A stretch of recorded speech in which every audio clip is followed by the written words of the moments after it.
Greetings, everyone, and welcome to a very risky, dangerous episode of Monster Party. Monster Party! Monster Party! Getting risky! Wrong. This risque. No. It's risky. Very risky. And we might be thrown off the internet We're for going this out- show because we're breaking all the rules. We're going out on a limb. Yes. Who are you, sir? Well, let me just start by saying I'm Matt Weinhold. I am Shawn Sheridan. I'm Larry Strothe. And I'm James GONIS. And for this show, boy, again, we have thrown out all the rules. Pulling out the stops. Yes. no yeah. holds barred. Because what we're going to do for this show is instead of having one topic, Instead of one just specific one topic. specific topic, we're going to have a multitude of topics. Okay. That's right. It's a topic free-for-all. Topic free-for-all! And what we have here, is a plastic skull in the table, in the middle Very of the table. nice one. It's like a little bowl, kind of. And, Yeah. and inside the skull are topics. A lot of topics that we've all come up with, including our guests. Secretly picked. Yeah, and what's cool is we've talked about doing. We've mentioned a topic here or a topic there. We go, well, I don't know if that could carry a whole show. So this might be a bunch of little things. Yeah, and it's like maybe a kind of a way to find out if a topic will be suitable for a whole episode. Okay. Right. Yeah. It's a smorgasbord. It is a smorgasbord. It really is. Well- it's a hometown buffet slab of topics. So Matt, who do we have with us to my. take us through this journey? Amazing. I'm so happy that you asked. We managed through a lot of wrangling, mostly legal, to get back friend of the show. Yes. Friend of the show. He's a friend of the show. He's a friend of the show. He's a good friend of mine, great friend of mine, and we've worked together on many things, and we've just become just super chums throughout the years. Ladies and gentlemen, comedian, actor, writer, producer, bon vivant, That's me. A gad about town. a cad. You're a cad. Ladies and gentlemen, John Matta. John Right. Welcome. Yay, Monster Party. Yeah. Awesome. John, thanks for being with us, man. Yeah. Yes, sir. And you were with us on our horror host episode. Yeah, some back time in ago. back in the old days. Yeah, Yeah, we had a yeah. great time. Excellent. And we've been wanting to have you back forever. I Oh, yeah. love And the we new finally studio. Yeah. Thank you. And I'm just happy that we could make your number. The number that you requested. Thank you, Kickstarter, for making this dream come true. And John, you are with us here at a very special time because this is kind of This is like risky. This here. is like Thunderdome. Yeah. It's like anything could happen. This could be the end. We're off I the rails. love that there was a 40-minute conversation before we started of how this was going to go, and this is going to be fantastic. Oh yeah, and you'll hear it. Yeah, you'll hear yeah. it. Yeah. All right. Okay. So what do you say? Should we get started here? I think we should get Yeah, started. good. And I think what we'll do, Yeah. we will each have a turn to take one of the topics out of the skull, Pull a topic. out read of the it, skull. and then we will discuss the Discuss. topic. Yeah. But we're going to start with our guest. Nice. John Matta. So Matta. John is John reaching. Matta is now reaching in the skull. He's pulling out pulling a out slip a piece of of paper. He is paper. opening Okay, the slip of paper. okay. He is about to read this it. was mine. Oh, Ooh, how Go for it. appropriate. Who or what is the greatest horror puppet? Vent figures also count. Okay.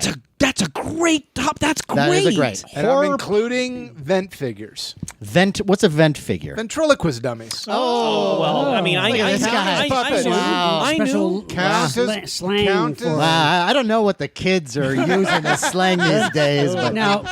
get all your vent figures. Yeah, you heard that Drake song about vent figures. Yeah. No, it's a great song. Now, when you say puppets, they're supposed to be in the movie or TV show. They're supposed to be a puppet, or they're supposed to be a real creature that is really a puppet for as an effect. You know what I mean? Ooh. Yeah, Ooh. because then I would initially go with Yoda would be That's one a of good my one. favorite, but I think that they should be puppets. Okay. I agree. Okay. So it is Okay. a strict puppet, not So a not a practical not effect. a yes. Okay. Okay. We already got your if it were a character, so that's Yoda. Okay. What would be the puppet?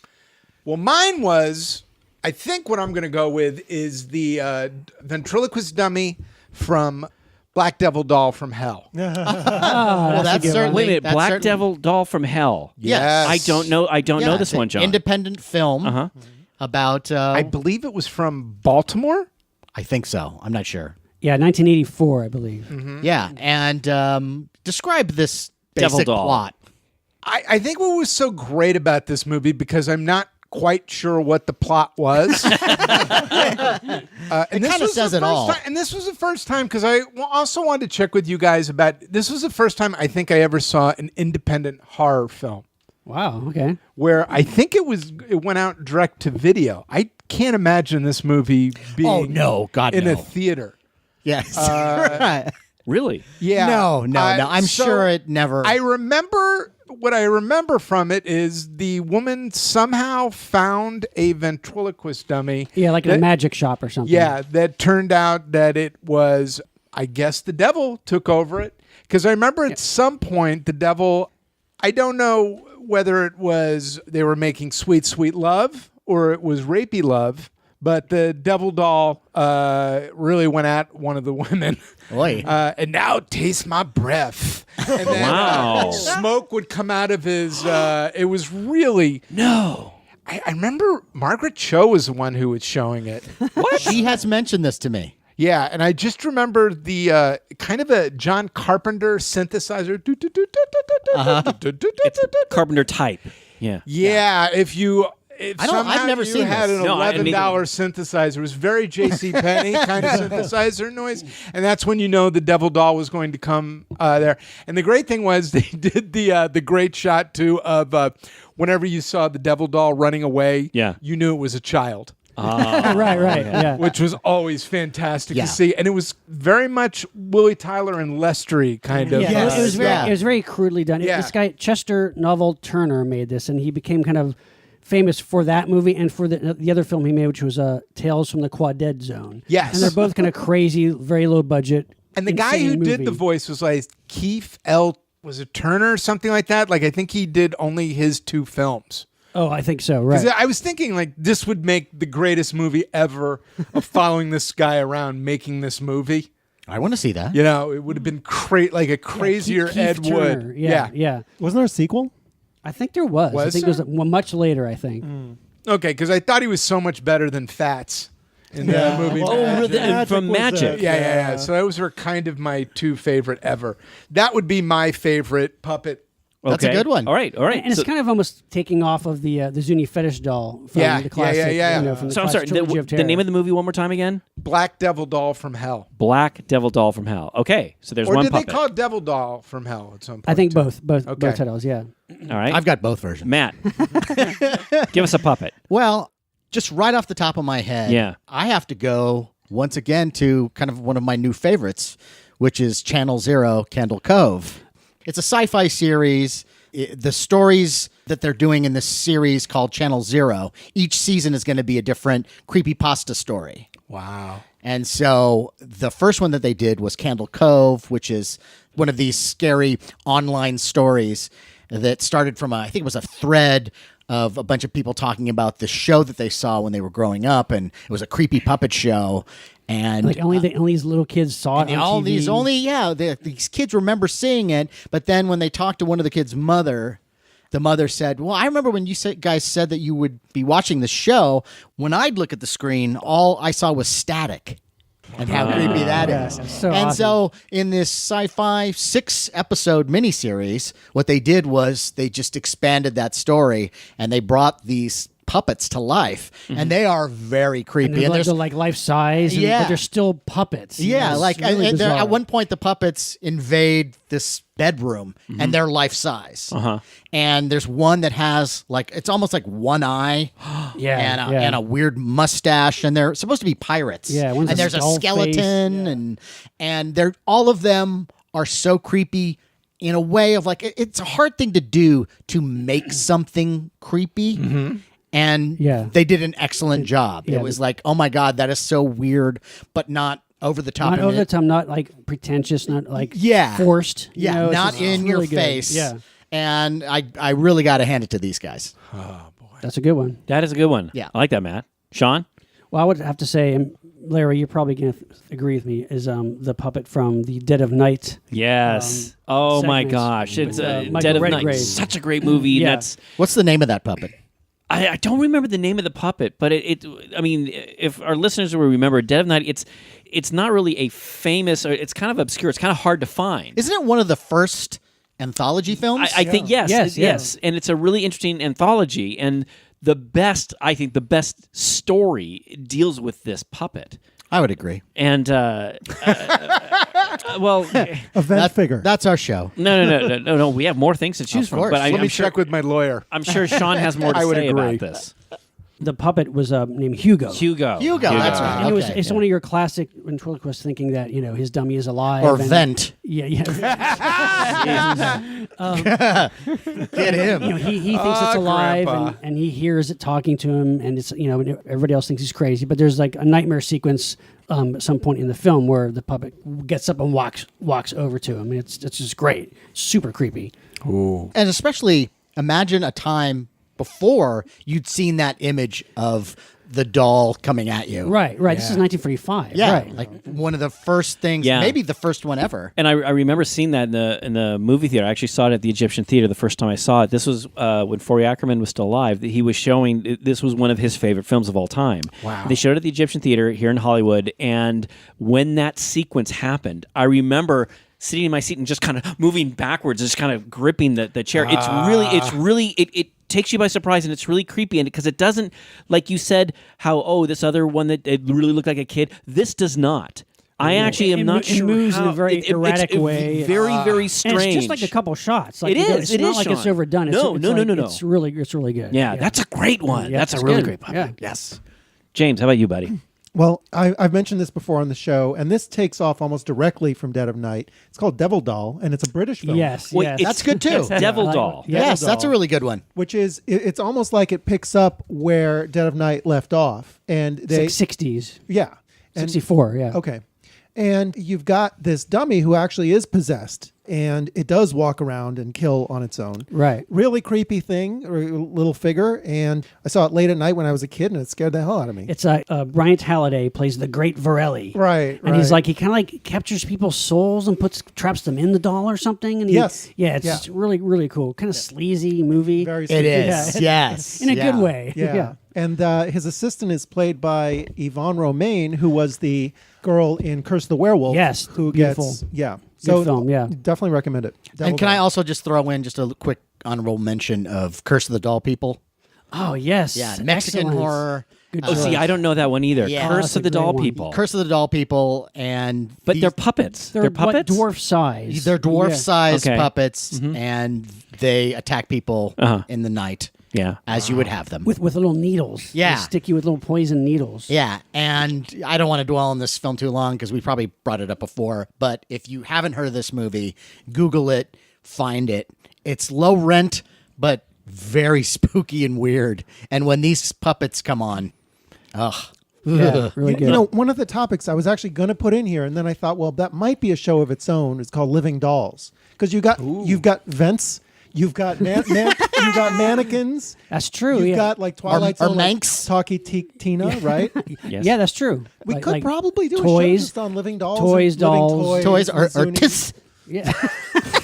When I first moved here, talking about Forey, I didn't know you could just call him up and go to his house. Yeah. So we ended up going to his house, and he had one of the puppets from Peter Jackson's Meet the Feebles. Oh, wow. Jeez. And what he would do was he would hide it on his hand and say, well, we need to go to another room.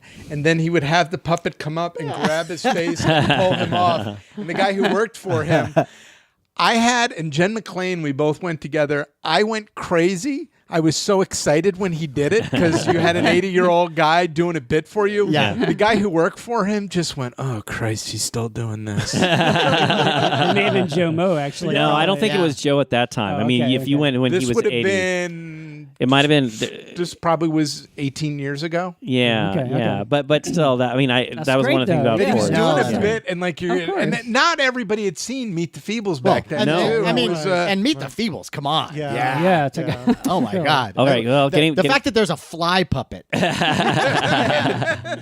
Well, getting back to the puppets, my first thought, I forgot that you said horror puppet because I was first going to talk about Pinocchio, but that's not. He's that's horrible. No, he's not. No, he's not. is. But I did want to ask you. a puppet that comes to life? Hello, this is my turn. Okay. Okay. I wanted to ask you guys. Didn't you guys, when you were younger, didn't you want to have a ventriloquist puppet? Didn't you guys want to perform or something? Of course. I had one. I did too. I did. Danny O'Day. Mine was Willie Talk. I had Willie you go. Talk. Did you have Willie Talk? yeah. Okay, Willie Talk. I have 8 ventriloquist dummies at home. Are you serious? Yeah, one time on stage we did a scene from Glengarry Glen Ross with all ventriloquist dummies. I so want to come over to your house, man. I got them all packed up now in a big tub, and it just seemed like a midget graveyard. Well, like, Where you do you open have them like up. Charlie McCarthy or like what? Did the Yeah. ball? But did And the then- Baldwin puppet say because I have wooden balls?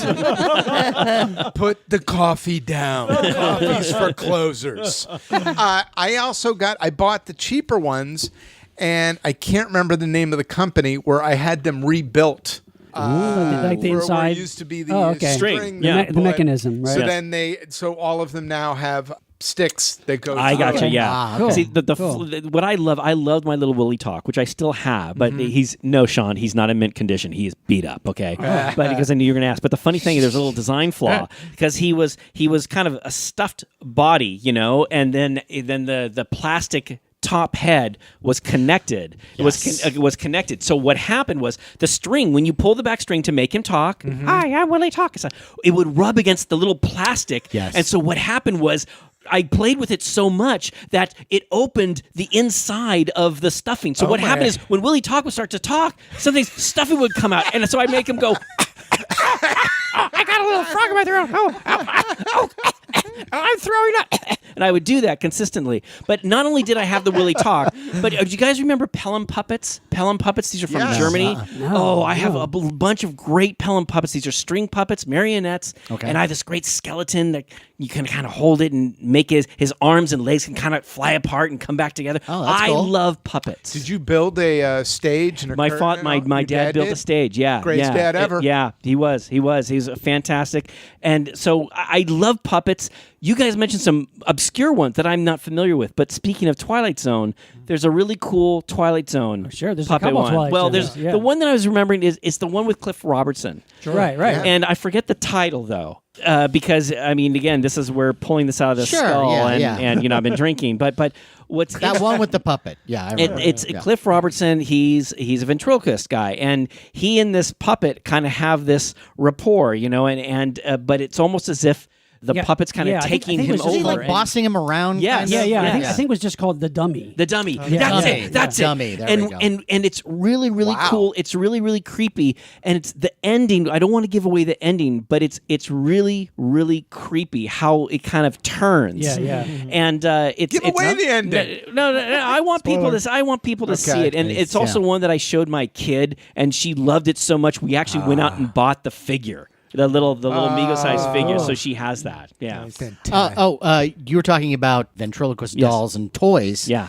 Do you remember Hugo? I was just do gonna remember say, yeah. Hugo, A friend yes. of mine had Hugo. Hugo Yeah, was I the had man. Hugo. Hugo was the man of disguise. It was like a puppet that was bald, And you could put, like, a and you could beard put all these on him and- disguises Yeah. on him. Put different hair and noses. He was kind I of remember creepy. Hugo. He Yeah. was kind of He creepy. was- Listeners, Google it. Yeah, It's- I really like that. That's one that I think I would like to get again. Hugo the puppet Hugo, toy or yeah. something. Yeah.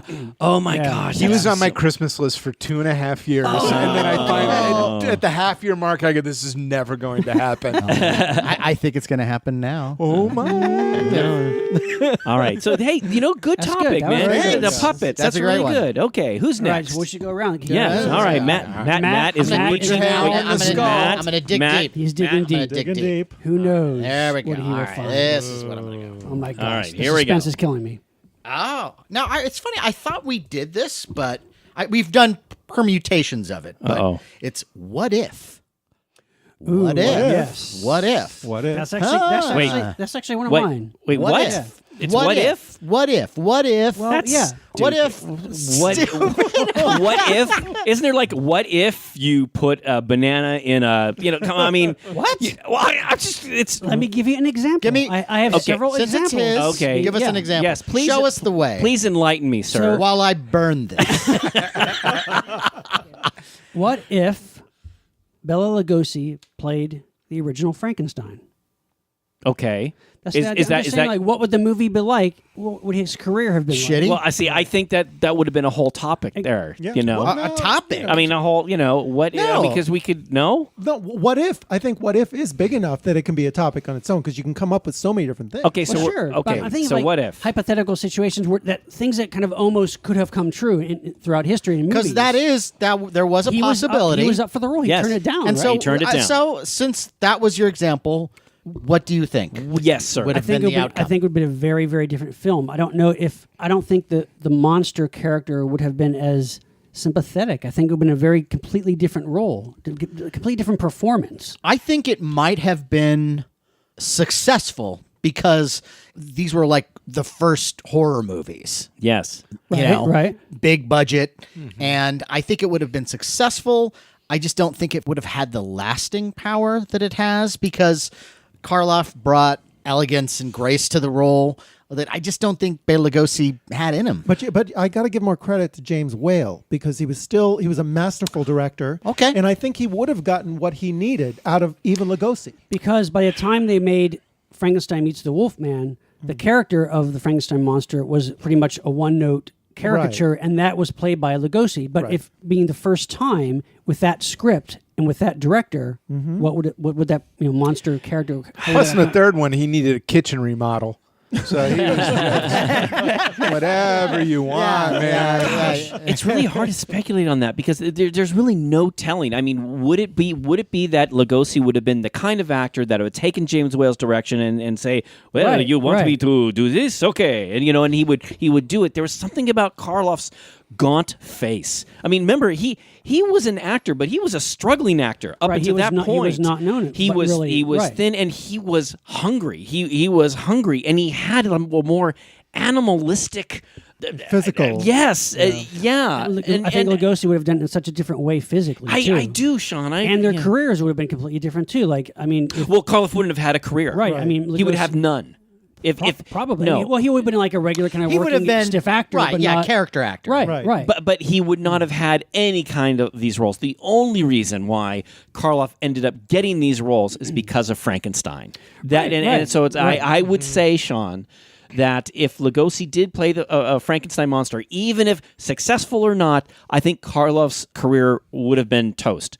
He would have I played. don't know about toast. No, why do you say toast? Because he would have had he's no. A, he's, a, fame. he's a really good actor, had and he done a might have lot up hit to with that something point. else. Right. Right, but maybe not. Maybe not. He the had huge the fame. no. No, He had exactly. the lisp. Right. He had the lisp, Matt. I think he was put in a certain category. He would have been a busy monster, character the actor. Frankenstein monster made him.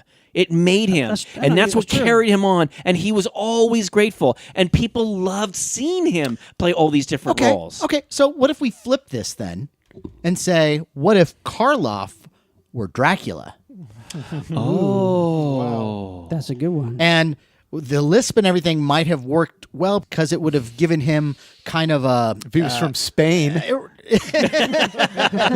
Barcelona. well, Dracula is from a different country. Yeah. So Well, here's a question. I believe, other than Mario Bava's Black Sabbath, I don't think Karloff ever played a vampire. Is that correct? I don't think so. And it's a very in Black Sabbath. It was a very different kind of. It was a wordalac. It was not your typical. And by that point, it was the '60s. He was Yeah, older, that yeah. But like before that, but like in his heyday in like the 30s and 40s, I'm pretty sure. I mean, he played a ghoul. He played like a kind of zombie. He played mad doctors. But did he ever play a vampire? and Strictly a vampire. Karloff's lisp worked well when he did it. It Yes, didn't come yes, off yes. camp or anything like that. Sure. Right. It gave him an aristocratic quality. it's true. And that's why I think he might have been able to pull off Dracula maybe even better than Lugosi. You bring up It's something possible. very. I think Lugosi definitely had the sex appeal. I think if Karloff would have You been don't have to tell me. exactly, but Karloff, I think he would have been interesting, a great character actor. But let's face it, Bela Lugosi was a sexy dude. Yeah. I you think know, Karloff had that more that kind of elegant menace. Like look at his Val Lewton films. Yeah. you know, Right. and like, but he wasn't really. It wasn't necessarily like the ladies' man kind of approach. Really, I mean, I don't know, but yeah, I think it would have been very different. I think it would have been cool though. I think it would have been really interesting. do you Anybody think? have another what if? William Catt was Han Solo. Oh, yeah, he read for that, didn't he? He Who? did. No, he auditioned for Han Solo. William, I'm sorry. Catt. William Greatest Catt. American what if- hero. Greatest American hero. No. Yeah. He read for Han Solo. Well, all those guys. Walken. It's in the those Star Wars Lost editions. He reads for it. everybody Yeah. did. Yeah. Yeah.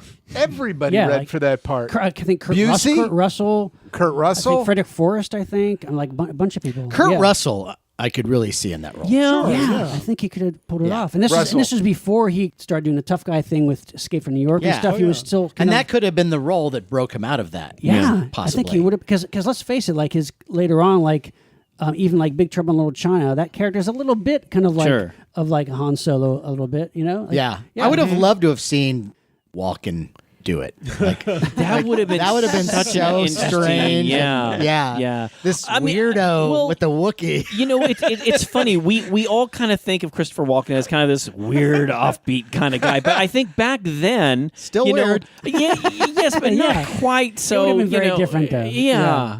I What was love the first time? Annie Hall. Annie Hall. Yeah. And then There had to the be Deer earlier Hunter. stuff. Deer Hunter. Yeah, I mean pretty quickly after that. Yeah. Yeah. they're all kind of Walken-y.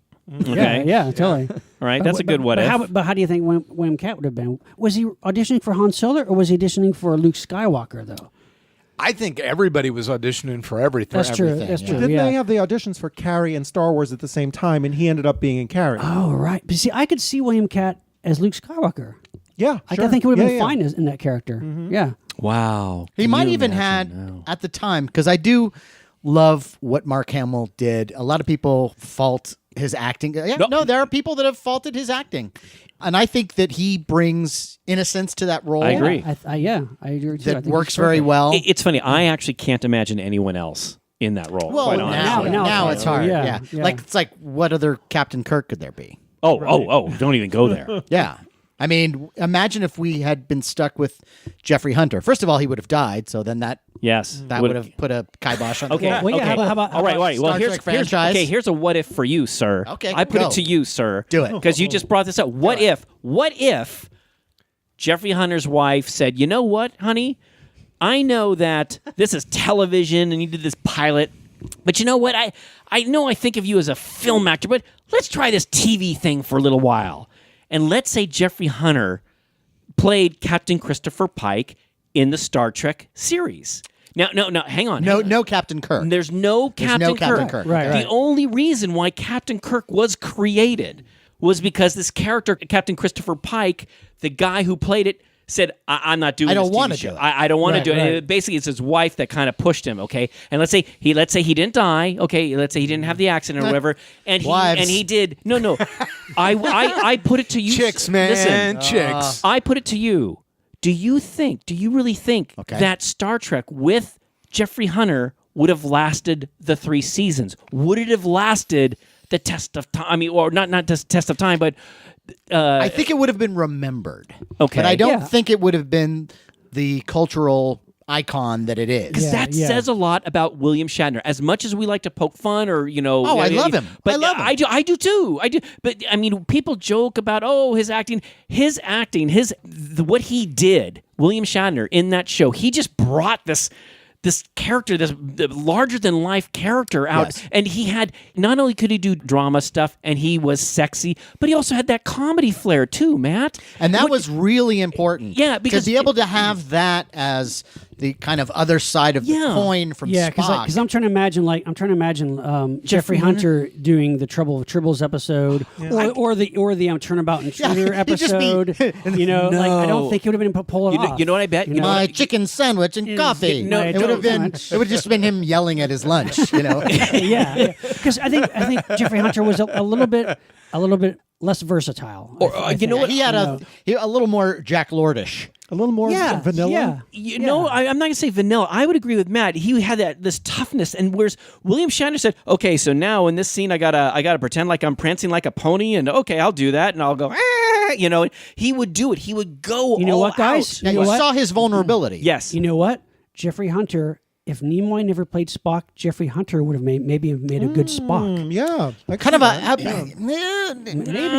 Maybe. It's an interesting proposition. Because I think there's a ruggedness to Jeffrey Hunter Yeah. that's Right, not in Nimoy. Like with Nimoy, the minute he starts speaking, Yeah. you get the intelligence. Totally. You Yes, get the that's true, you that's get true. the alienness. Yes, and and I don't think Jeffrey Hunter I'm had with- those chops. I'm But with remember you. also that Spock, the way Nimoy played him in the pilot, Yeah. was a lot more harder edged and colder than in the later Yeah. regular episodes. And there were some weird Well, it things. was up uneven. and down. It wasn't yeah. uneven. I mean, he was still finding the character, but and it he was would a little laugh, different. but then Yeah. he would be Yeah. yelling and. but this is what I really want to know. I want to know what James thinks. You know, what if James had watched Star Trek? what if? James, why don't you give us a what if? Oh, wow. See, this is a good topic, have right? It's a good I think we could do a show on this. Sure. I think I'd have to be better prepared because I don't have one. Sure, no, but You yeah. don't have one? Oh! This is how you re-roll. Come on, this guy risky. Come yank on, one out of your Come on, ass. pull Come one out on. of your ass. What if? Come on, Wow. give it to me. Come on. Jeez. What if Woody Allen was a Cenobite? I gotta take your soul. Tear your soul apart. That's supposed to be Woody Allen. What if George Lucas had directed episode 7? Oh, That's good. Actually, that's a good what if. I would say it you know would what? not be as enjoyable. He would have killed it. I think- he I would have think killed it. Disney. I think if Disney, if they said, "Okay, George, we're going to give you $4 billion," and George says, "Yeah, but the one condition is I have to direct number 7. Nothing after that." And Disney would go, "Oh." You know what I think they might do? They might say, "Okay, George, you go make that film." He would direct it. And Disney would shelve it, and then they do a new one, and then they have I don't know a if they would different. shelve it, but they would have recut it. They would have like brought in somebody else. Oh, yeah, But they he would would have have had, he would have had Everything he did, everything I feel George Lucas did, Kasdan, it was everybody loved what he did more than he did. Exactly. And it seemed like people covered for him all the time. and progressively, because he like- has shitty taste. And he Yeah. took credit for it. And because I think in the early on he had other people involved, and the less All the people- time. the more it became just him. it got worse, It got worse. progressively And, worse. Totally. and I think maybe 7 would have been the worst of all of them. Yes. Yeah. He directed because 7. he was tired with the first Tired. trilogy. Totally tired. Yes, And then the next trilogy came along, and you could tell just by watching those movies, there's no life in them. No. Or, he has this thing that he does. It's like with the special editions where he wants to go back and fix all the things that aren't wrong. Yeah, yeah. He would do that ahead of the game yeah, he with just- those movies. Yeah. And 7 just would have been a boring mess. Okay, I actually have a better what if. So let me Oh, you're going a second time. Oh, now you love it. Mr. I'm not prepared. I'm gonna double dip here. Because I already know the answer to this. What if Sean Connery hadn't retired and had done Indiana Jones and the Crystal Skull? What would have happened, because he was originally written into it by Frank Darabont, what would have happened is it would have been a good movie. Because I read that script. about I that, read really? that script. Did it have the sun in it though? No. No. Oh, I did not know that. It had Connery in it. Wait, what do you mean? It didn't have Harrison Ford in it? No, It Shia didn't have LaBeouf. Shia LaBeouf. Oh, Yeah. As the- God, as I the forgot. son. I forgot. It's so freaking bad. Yeah, I- okay. well- The original screenplay by Darabont is available online, and it's a good read. And while you're reading, it's like, this is what it should have been. And I was like, why didn't they use the script? And then someone told me, well, it was because Connery didn't want to be in it. So it's like, all right, well, they had to lose Connery, have him Right. killed off, and then they had to write in the kid. And it just went downhill from there. Would have actually been a good movie. And why that kid? yeah, really. Yeah. Yeah. Anyway, there's my Haley good. Joel That's good. I Osment. like that would have been better. Yeah. Yeah. Well, that would have been Okay. Yeah. All right. Well, I agree with that. What if then? well, there you go. Okay. Did you done what if? did we get to your I what did if? William Cat. Oh, yeah, that's Okay, right. okay. Well, here's- Anyone else here's being mine. Han Solo? What if there had been a George Powell Time Machine 2? How about that? Oh, now, we was that revisit. planned? Was that? I think there were plans for it, Oh, my but it God. never happened. And I don't know any information about, because this is just off the top of my head, how far they got with the storyline. But the idea is now we revisit. Or does he? The original Time Machine, 1960. So our main character, Rod Taylor. So we know that he's gone back. He's left, Yeah. and he's gone back in time, back into the future. And so his friend is Right. there, and he says, "Oh, it seems like there are 3 books that are missing. What What 3 books?" And Matt, it has been debated for years. Number Right. one, with that idea, Matt, Right. we would have found out what those 3 books would be. Yeah. And number one. Number two, we'd be able to find out, I'm not sure that all the Morlocks were killed off. What does he do? Does he, when Rod Taylor gets there, does he kind of become the conquering guy and bands all these young Yeah, is it kids like together? John Carter? Yeah, you know? yeah. Or is it worse? Is it like, does he become some kind of dictator or something? Well, that's what And- I was thinking. Well, because there's 2 versions, really. Oh, There man, would have I love this idea. There would have been the movie that the studio would have made, Yeah. which would once again have made Rod Taylor the hero. Sure. I don't know. And he would have helped. I think that's the direction they would have gone in. Back then, where he yeah. helps, like maybe even there's a way that, like, maybe they find a subspecies of Morlock that they can reason with. Like no. an You know what I think, offshoot. Matt? And ultimately they bring the 2 together again. No, this is what I think, Matt. What All I right, think okay. what I think would happen, and I love this idea. I think this is a wonderful idea. What I think would happen is he tried to create this perfect society, but what's left over the Morlocks tries to attack, and what he's going to end up fighting, Rod Taylor is going to have to train his people to fight. In other words, the thing that he hated so much was war. And here he is. But he going already back- kind of does that in the first one. Yeah, but Yeah, he does. differently. He does it. He does it to try and overpower to create this perfect society. And Matt, I love that idea. Now, I the just- one that the script that I would have written that they would have shot down and not not filmed would be what you were earlier saying, which is that Rod Taylor would go back there with the 3 books. One of them would maybe be some religious text, and he would have fucked them up even worse. And he would have been this crazy messiah. See? It would have been Right, it would have been like Apocalypse Now. You know, it's funny you should Right, say that. right. A lot of people say, I think one of the 3 books would have been the Bible, and I disagree because I think... not saying the Bible. No. Okay. Could be Dianetics. Who Okay, knows? okay. No, it wouldn't have been Dianetics because it wasn't even created at that time. But Wasn't it? Yeah, he has a time machine. It's always been created. Yeah, that's right. Oh, okay, Yeah, that's he- great. That's very interesting. He goes to 2016, Okay, listen. contacts Slayer Remini. Okay, listen.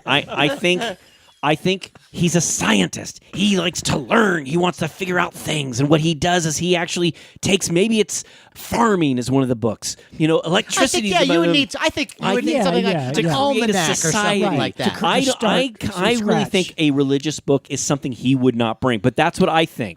I would say this, that yes, he didn't seem like that type of character. Right.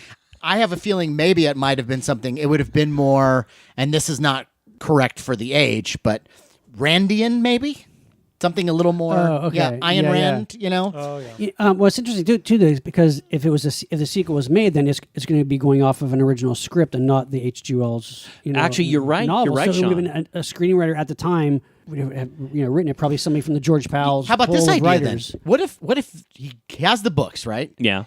And now he's headed toward the future where Weena is there and the Yeah. Morlocks and everybody Yeah. else. And something goes wrong with the time machine. It shorts out in a way that he had never expected. Okay. And now he's stuck way far in the future. Like he can't stop the thing. And finally he gets it to stop. And now it's this hellscape.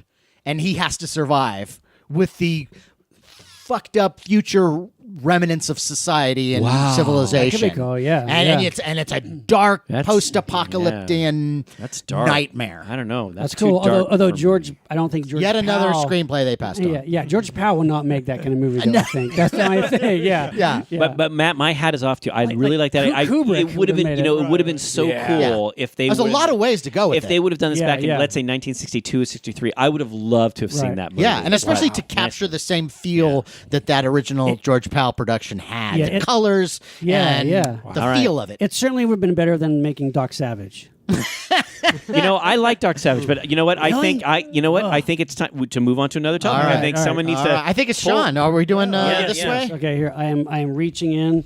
I am pulling. Here, you can. out. I'll put it closer to you. got it. All right, Yeah. so Sean has Okay. just pulled out. The topic Is is a question. okay. What is your favorite Sid and Marty Krofft show? Hey, That's a good one. That's a good one. Okay. Who came up with this? that was me. Oh, okay. That's a good one. That's a fun one. Yeah. That's nice. Yeah. I mean, I there are so many that I love. I've got mine, but I'm just curious I what mean, yours I got is. mine well, too. I did like Sigmund and Sea Monster a lot. I'm one of these. That's one of goofy your guys. favorites. No. I'm throwing some stuff out here. Okay, all right, but okay. I would say my favorite Okay. is Land of the Lost. And this is that's a the good one. TV show. Now it's about Marshall, Will, and Holly on a routine expedition and the greatest earthquake ever known. Okay, I'm not Sing going to go through the along. whole thing. So Thank you. So they go through this they're on this little raft and they go through this time warp thing and it takes them to this land which is Land of the Lost, which is filled with dinosaurs. Yeah. and it's not Earth. it is not Earth. That's true. And what's It's weird, like another you could dimension, say, kinda? is for those kids who don't know, they're not sure about Land of the Lost. They just saw this bad movie with Will Ferrell in it. No, there was this great TV show that was on every Saturday morning. This is the 70s. Back What in What was the 70s. block of that called? Wasn't they? Didn't they? Well, have a there name was like for the this the black Krofft the Super black- Show. Kraft I mean, Oh, it yeah, was yeah, like- Kraft Super But this was I think it was 30 part of minutes. that. And Yeah, so, no, I and completely so remember. so this family, they had to survive in this world that was inhabited by dinosaurs, but also these reptilian creatures called the Sleestack.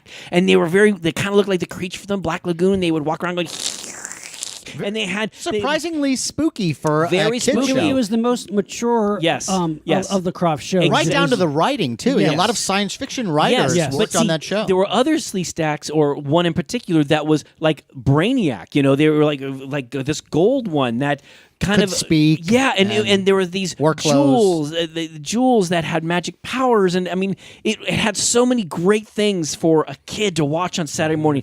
I love that show. That is my favorite Sid and Marty Krofft show. That's a good one. I would have to say that's right up there with mine. And just really quickly, and I hated what they did with the movie.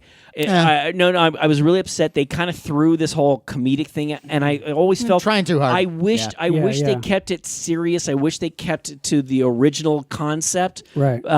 Because my understanding is the movie did so poorly. All their other concepts that they wanted to do, like redo, They wanted to Sea kind of Monster, redo all yes, those things, yeah, it just yeah. killed Right. it, which is really a shame. Right. Yeah. But Land of Lost. All right. I have to say, I agree with you. I loved H.R. Puffin stuff. I love all the shows. Yeah. They're all crazy and bizarre. But Land of the Lost as a kid, it just because it was really cool. It was a little, like I said, for a little bit more older kids. Yeah. And it was like kind of like an adventure monster movie every Saturday morning. Yes. That's what it was. With stop Yes. motion animation. Yeah, Stop motion animation. Yeah, really progressive for the time. And Sean, didn't you my friends and I, we played Land of the Lost. We always Yeah. pretended we My wife and I do to this day.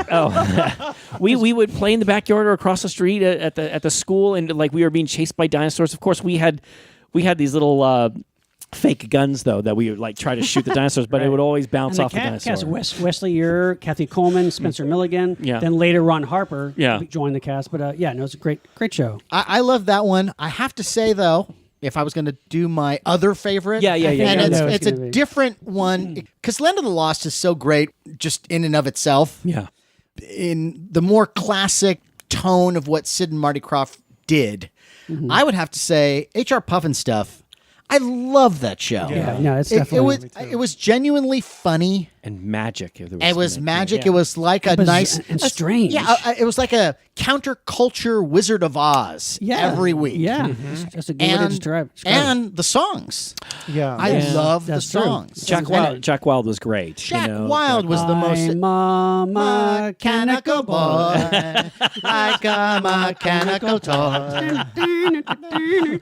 How lucky I am to have someone like you. That's, Yeah, on, so my, that's on my eye shuffle. Now, for some of yes, our, I have an eye shuffle. Listen, for some of our listeners, Jack Wilde, he had done this film called Oliver, which the big musical Oliver. Oh, where he one of my played- favorites. I love that. Love that movie. It's like he played like one of the best characters, the Artful Dodger. Yeah. Very charming, charismatic kid. He has great little songs, and from there he gets this HR puff and stuff. Yeah, yeah. And it's like, how can you? I mean, he's And you just so when you were a fun kid, to watch. and you just wanted to be Jack Wilde. I wanted to be his buddy. Absolutely. You wanted Yeah. to find that You're little on an boat island. and Yeah. go to Living Island. Yeah, he's this kid who is kind of doesn't really have any friends. I mean, now we're getting close to all of our lives. He just kind of like runs around the field. It's like a friend of skipping. mine that I knew. But and then all of a sudden, here comes this boat. That's this colorful, like talking boat. Like, hey, come on and Wouldn't you do it? Wouldn't you do that? Not in this day and age. Get in a talking boat ever. Come John, to Puppy Island. No, John, no. Back in 1971. Listen, I got in enough white vans at that age. Each one was a bigger mess than the next. Yeah. You were lucky if you got a witch who wanted your flute.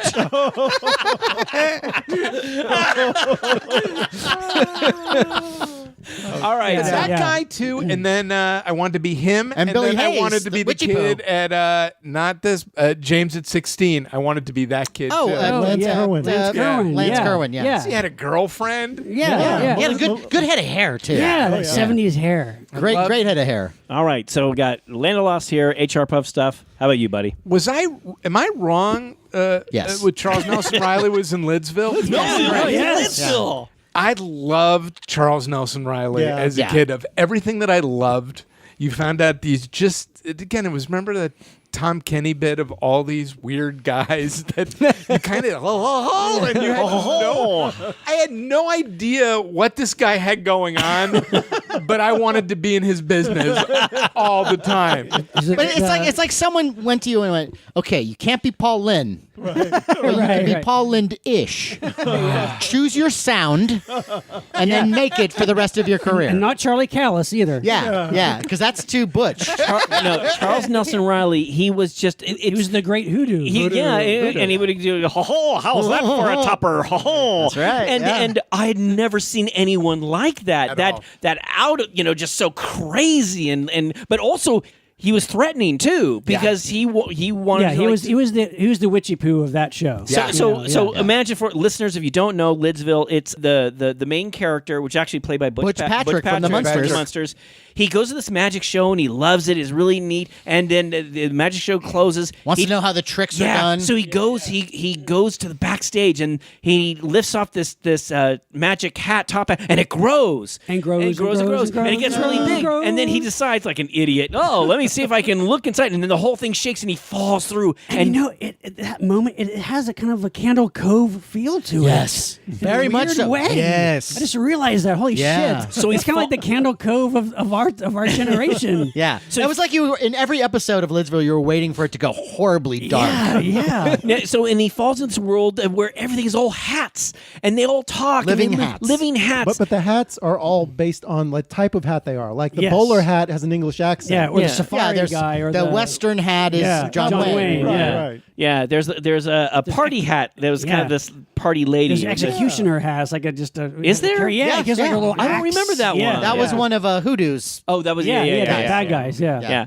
Yeah. There's a vampire guy too. Like, No, I remember the. Yeah. That's right. That's right. It's the weirdest friggin' show ever. Now, some of- show that some of the let's get back to people what watch. if. Let's get back to what if. What if instead of Dracula, it had been a vampire hat? No. Let's stick to the program here. Okay, so Lidsville, you got Lidsville. But okay? I liked it too as a kid. Like I said, I didn't think a lot of other kids watched it. That's why I think enjoyed it so much. It was not. It's It's something that slightly was more kinda- obscure than the other Yeah. Croft shows. Yeah, really weird. James, James, you never watched TV until you were 16, Sid right? and Marty Croft. What app do you use to get that? Talking about Puff and Stuff. For me, it was Puff and Stuff. But talking about the songs, I got to single out the movie, the feature film. Yeah, that's right. The songs were by Charles Fox. Yes. Who did the songs for like Barbarella and the Green Yeah. Slime. I do Yeah. like that. soundtrack. Yeah, it's a good It's awesome, soundtrack. and it's so 70s with the trumpets. Yes, it's awesome. It's awesome. He did the green Alive slime. and well on Yeah. living, Yeah. we're on living. Charles Fox he did like the Love Boat theme. Yeah, I know. He's a big player Yeah. in the yeah. Yeah. I do like that soundtrack. Just a the lot. fact that they made a amazing. feature length movie off of that And show. when I saw that as a kid in a matinee, I was in heaven. It was on the big screen. Oh man! See, I But then never they saw it in changed the Puffin theater. stuff. They gave him a different voice. Did they? Oh, Yeah. was it? Was it? And slightly he different? sings like operatic. He's like, No way. Yeah, I think you're But right. like There's a Mama moment. Cass was in Yeah, it. Mama yeah. Cass, yeah. It was crazy. Martha Ray. Yeah. So you're like also big Puffin stuff. I'm more Puffin stuff. okay. All right. All right. Should we get Okay. it? We I like should it. get everybody? All right, Okay. moving on. All right. Moving on. See, good. All right. All right. So, Larry, you gonna pick one? all right. I'm going to pick one. Pick a good one. I am reaching into the Oh skull. my God, what will it be? I am picking out. I have my. Is it? The word is phobias. Phobias. Phobias. This was mine. Phobias in Okay. movies. This was and- mine. Okay. I want to know. I assume everybody's got some sort of kind of irrational fear or something that makes them uncomfortable. A few weeks ago, You guys? Picking a bad topic. Nice one. Sheridan shoots, he scores. No, I'm just kidding. I'm kidding. Go ahead. I got a problem with eyes, like anything where it looks like something's gonna like. No, that's right. You remember you saying Like before, yeah. just the other day, Eyeballs. somebody was talking about his LASIK surgery and what was involved, and I was like, I can't I even could tell listen you. to this. I know you had it. Same here. I can't even listen to this. It's like I don't want to know What they do. I don't wanna No, touch so the then, eyeball. when it comes to films though involving that, like, what about Fulci's Zombie? When Can't watch it. Can't Okay, watch it. Really? Yeah, because Can't that's a watch it. famous scene when she gets. But like, what scares you? Well, wait, about the ice thing. Yeah. Man with the X-ray eyes. The end of that, does that freak you out, or is that too? Is that because More, this? It's of a time that it doesn't Yeah, it bother doesn't you. have Yeah, the same yeah. impact. Okay. Have you seen Miss Peregrine's School of? No, I have not. Okay. So School of like eyeless children. it's. My kid and I, we went to see that, and we were Is kind any of good? Yeah, Yeah? yeah. Okay. We were. It was actually we had a lot of fun, and we were blown away. My kids started to freak out because there's this whole eye thing about how these characters called the Hollows, the way they can try to make themselves into more human is they have to find these peculiar children, find them, and pull out their eyeballs and eat them. And there's a whole scene of a giant. I mean, yeah. Oh, sorry. Well, there was, It's it was also. nauseous. I go to the He movies. faints. Plop. I go to the movies and I see a trailer for one of the Final Destination sequels. And I was like, what? Jesus Christ, this is like horrible shit happening to each victim in this movie. I don't assume you guys have seen any of these, but the trailer was enough. It's like, no, I don't want to have acupuncture on my body and then an earthquake forces me to roll over so all the needles go into my face. Like that kind of stuff. You know, it's like the So, worst. like real life accident type horror. Right. or Like I got to tell you honestly, I am phobic about car accidents. That's one of the things like I dread ever being in a car accident. I was in an I think most people do, but like Yeah, but for me, it's almost like irrational. Like if I'm going on a, I got a phobia fantasize about- getting my head chopped off. yeah. No, but that's why you don't Like- like to drive to Comic-Con, right? that's one of the reasons. Yeah, Larry drives. It works out. Very And I'm well. happy to drive. I'm happy. Look, But I would think that you would be more afraid of being in a car accident if Larry's driving. Not to, no, Yeah, no, yeah. no, wait, no, no, I no, hear me out. Hear me Wait, out. No, no. what are you saying? Hold on, no. You let me finish. I'm not listening Let to me- like hardcore No. rock music. No, Like, I'm not- speed. Oh, yeah. Oh, the devil's me, music. Me and my rock music. Sometimes I'll put Bill Haley in the comments. Wow. Up to 10, man.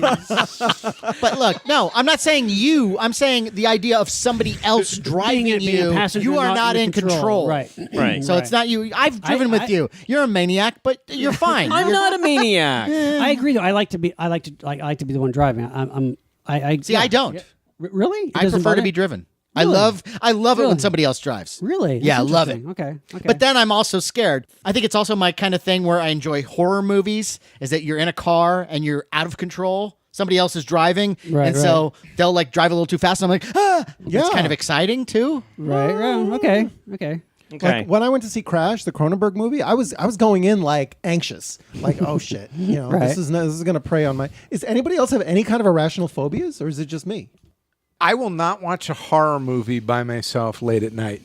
Wow. Really? Of any kind? of any kind. I wouldn't even Really? I like even George. Is that when you're ironing your dresses? I want to make sure that they just have the right cut on them. So, and I also use a nice spray bottle too, with maybe a hint of cinnamon.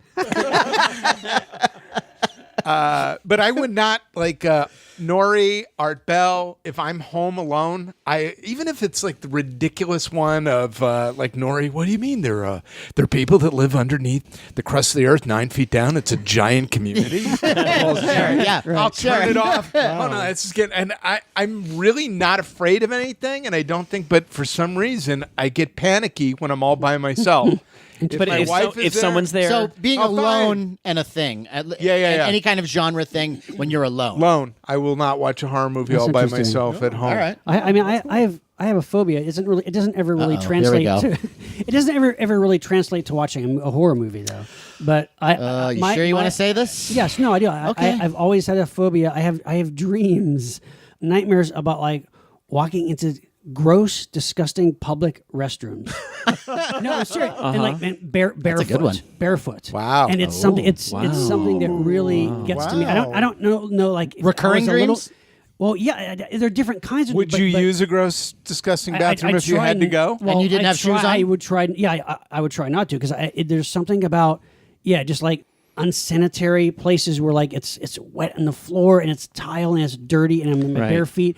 And Get on your hands, buddy. No, like I said, that doesn't. I've never like been grossed out by anything. And watching a movie though, it doesn't translate. It's like it's a movie. I know it's not. So real, if it's somebody doing that in a restroom in a movie, it doesn't matter. It doesn't affect me. No, But- it's just a personal phobia I hey, have. I'm curious, like, because I know the kind of schools that I went to when I was growing up, Right. And Yeah. every one of those restrooms was a fucking Yeah, I mean, I went to living nightmare. public school. I mean, Did they ever have doors on the stalls? sometimes no. Yeah. and And that was mine all- never- that was always bad. I think also sometimes when I'm dreaming, I have to hold It's- his shit the entire day. yeah, It's or like rough. when I actually have to pee in real life at night when I'm sleeping, I start to have those dreams because I have to go and I have to like find this place, but I don't want to go there because it's gross.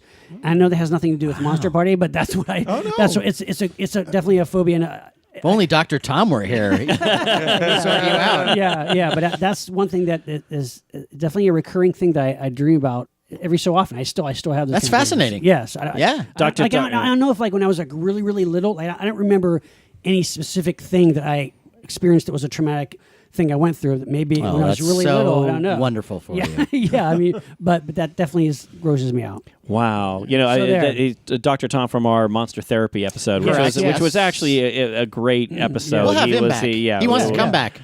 Nice. Well, I don't know. I think some of our secrets He's got some good ideas yeah, for us. Okay, all Yeah. right. Well, I was thinking about this at first. My first thought, James, was, God, phobia, and there were two things that came to mind, and then it kind of hit me in the world of horror and stuff. There are a lot of films horror films, sci-fi films that I will see, but there is one that I just can't get past seeing that preview. And I know it's a film that you guys love, but I actually had a really bad dream about this. And I'm talking about The Human Centipede. And I actually now it's like so. I knew Larry, we were going to get to this, but- Where is this phobia? And it's like, well, here's the thing that gets me. My phobia is okay if you're with some friends that you love. I had this terrible dream of the four of us going to Comic-Con, and then we actually got pulled over, and we all were injured, and we're in this scientist place, and this Monster guy. Party became a human centipede. Yeah, the Wow. Monster Party human, and I was like, and I remember it being on the Wow. gurney, Greatest and I go, thing ever. and I said, Best podcast ever. do you know what I said to Last the doctor? episode. I said to the doctor as we're lying on the gurney, and I see Matt's kind of messed up and bleeding, and James is unconscious, and I said, "Put me in the front." Of course. Of Put me in the course. front. Yeah. And it's just the thought of having my ass, having your Don't sew my lips to Matt's ass. Please. I've got money in my wallet. And I'm like yelling help through you. So you had this dream, not even Do you know when this happened? The film. No, kids, no, and gosh, it's funny. that's And do you know when crazy. this happened? Remember, we did an episode, and Matt went on about the human centipede. And I'm oh, God, actually, I almost like threw up in my throat just talking about it. And Matt's like, this is hilarious. I think this is funny. I just Wow. could not get past that. And That's amazing. That week, I had this horrible dream of Monster Party centipede, and it was like, so it's now it's funny. That's Now amazing. it's think about it. It's not Frankenstein when you're sewing an arm onto an arm appendage. It's like you're asked to. extremely worse. Just It's a whole. extremely perverse concept. Yeah. Do you think of 3 other guys from other podcasts you'd like to be sewn to? No. So I don't know if that answers your Yes, it phobia. does. Okay, all right. So Matt, there's Wow, do you that's- have a phobia? that's Do you have fascinating. anything you want to offer up here? Well, nothing tops that one. No. But this is a real phobia that I have, and I don't have. It's not one of those things. It's very situational, but I am very claustrophobic. Ah, Oh, I didn't know that. No, But it's no. okay. But it's okay if it's like there are certain things like if I'm in an airplane. Yeah. I'm fine with that because I know like my rational mind takes over, and I know that the odds that this plane is going to land, it's all going to be fine. like when we went to Japan, we were in the plane for a problem. long time. Not a problem at Yeah. all. It's like if I had to dream up the worst death ever, it would be something like being locked in a safe. Just like all of a sudden somebody locks me in a very tiny safe, Right. and that's it. And let's just say that I don't succumb to lack of oxygen Right. immediately. Let's say right. for somehow they've drilled a hole where I can breathe. Yes. Right. Nothing would be more horrifying than slowly now I'm Right. just going to die Right. Right. in this box. Wow. like buried alive. Yes. Yeah. Like buried alive. Very much So let the me same thing. Let me ask you. When That's a little bit easier than being in a safe. well, Well, right, because you're lying down at least. You're, yeah, I you know, like comfortable, and a coffin is nice and Oh, cushy. that's nice. A Yeah. satin A s- pillow. Yeah, right. Yeah. So when we go to Comic-Con and we're like in the hordes of masses of people, and when it's really really crowded, Doesn't does bother that me at you? all. Okay, No. Well, because there's a Scary. huge ceiling. That's- yeah, You okay, know, yeah, I was just wondering. It's situational. yeah, Yeah. We okay, were I in get- the capsule hotel in Japan. Not a problem. No, I love that. Okay. Okay. And it's funny. They had because they had TV with a porn on it. I think that kept them that distracts you. occupied. TV with a porn. Well, we were trying to save money, so we all just got one. everyone knows porn is my high ceiling.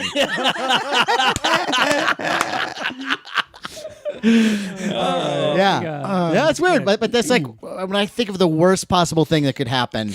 Like, right. my mind always goes to that. That's Wow. That buried alive scene in Kill Bill, Volume 2. That was Oh pretty my God, yeah. that's Yeah. great. Oh yeah, pretty good, yeah. Any buried alive thing when I'm watching it is always terrifying to Yeah. me. But I don't like. I can always come up with in my mind something far worse than what I'm watching in a movie. Although I had to, there was there's this obscure TV movie from the '70s called The Screaming Woman, and it was like Olivia de Havilland, I think, who like she just got out of some mental institution, she had some breakdown. Now she's home, she's supposedly better, and she like hears the cry and the screaming of some woman outside or next door in somebody's yard. Everybody thinks she's crazy, but it's like a guy had buried his wife in his yard, and she's like crying and screaming. And I think they would cut to her. You'd see her in the coffin, and eventually, Olivia de Havilland finds out and like kind of pulls her out. But that I remember is really super creepy because you knew like this woman's there down in Well, the the old ground. timey adventures that they would show of the bells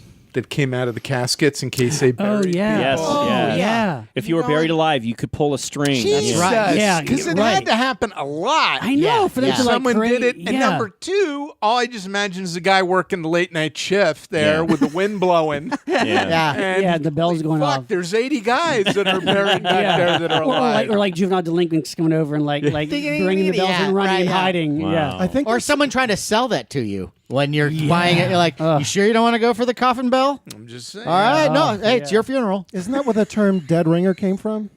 Is it? Really? I think it is. Yeah. Oh, maybe. I think it actually is. Oh, Yeah. good little bit of trivia there. Very good. All right, so shall I pull a topic? Yes. Yes. Yeah. Go. So that was a Deep. good. That was a good one. That was a good one. I thank liked you. it. I liked it. All right. Here Although I we thought go. that Sid Mark Croft one was a good one too, though. It That was a good it one. was. It's not a contest. What was the most disappointing classic horror sci-fi film you've ever seen? Disappointing classic one. So regarded as a classic. I don't think it means a classic. It means something was this that yours? something A very popular one. or no. No? Because I don't want us to say Prometheus. I was thinking something from let's say 1980 back. Who? That's yours. Yeah. So an older movie. Yeah, an older movie. That's not good. No, that's supposed to be good, was but you're disappointed. And I'll give you an example. Give me an example. I'll give you an example. There was a film on creature features, and I remember because actually I was thinking about this when I wrote this. There was a film on creature features that I was really looking forward to, and it was called The Fool Killer. The Fool Killer, and it actually had Anthony Perkins in it. And heard of and a this, few yeah. other people. I remember going, "Oh my gosh, I don't know what this is about, but it's about this guy who probably kills people who are foolish and makes stupid mistakes." The story actually follows this kid who is it takes place after the Civil War, and his parents have been killed off, and he lives in the foster home. He leaves the foster home, and he goes on this journey, meeting a bunch of different, unique, funky people. And there's this old man that he meets somewhere in the middle of the film. And, they have a good time, and then the old man tells him about this fool killer who kills fools. So I'm thinking, oh my gosh, the fool killer's coming. It's coming.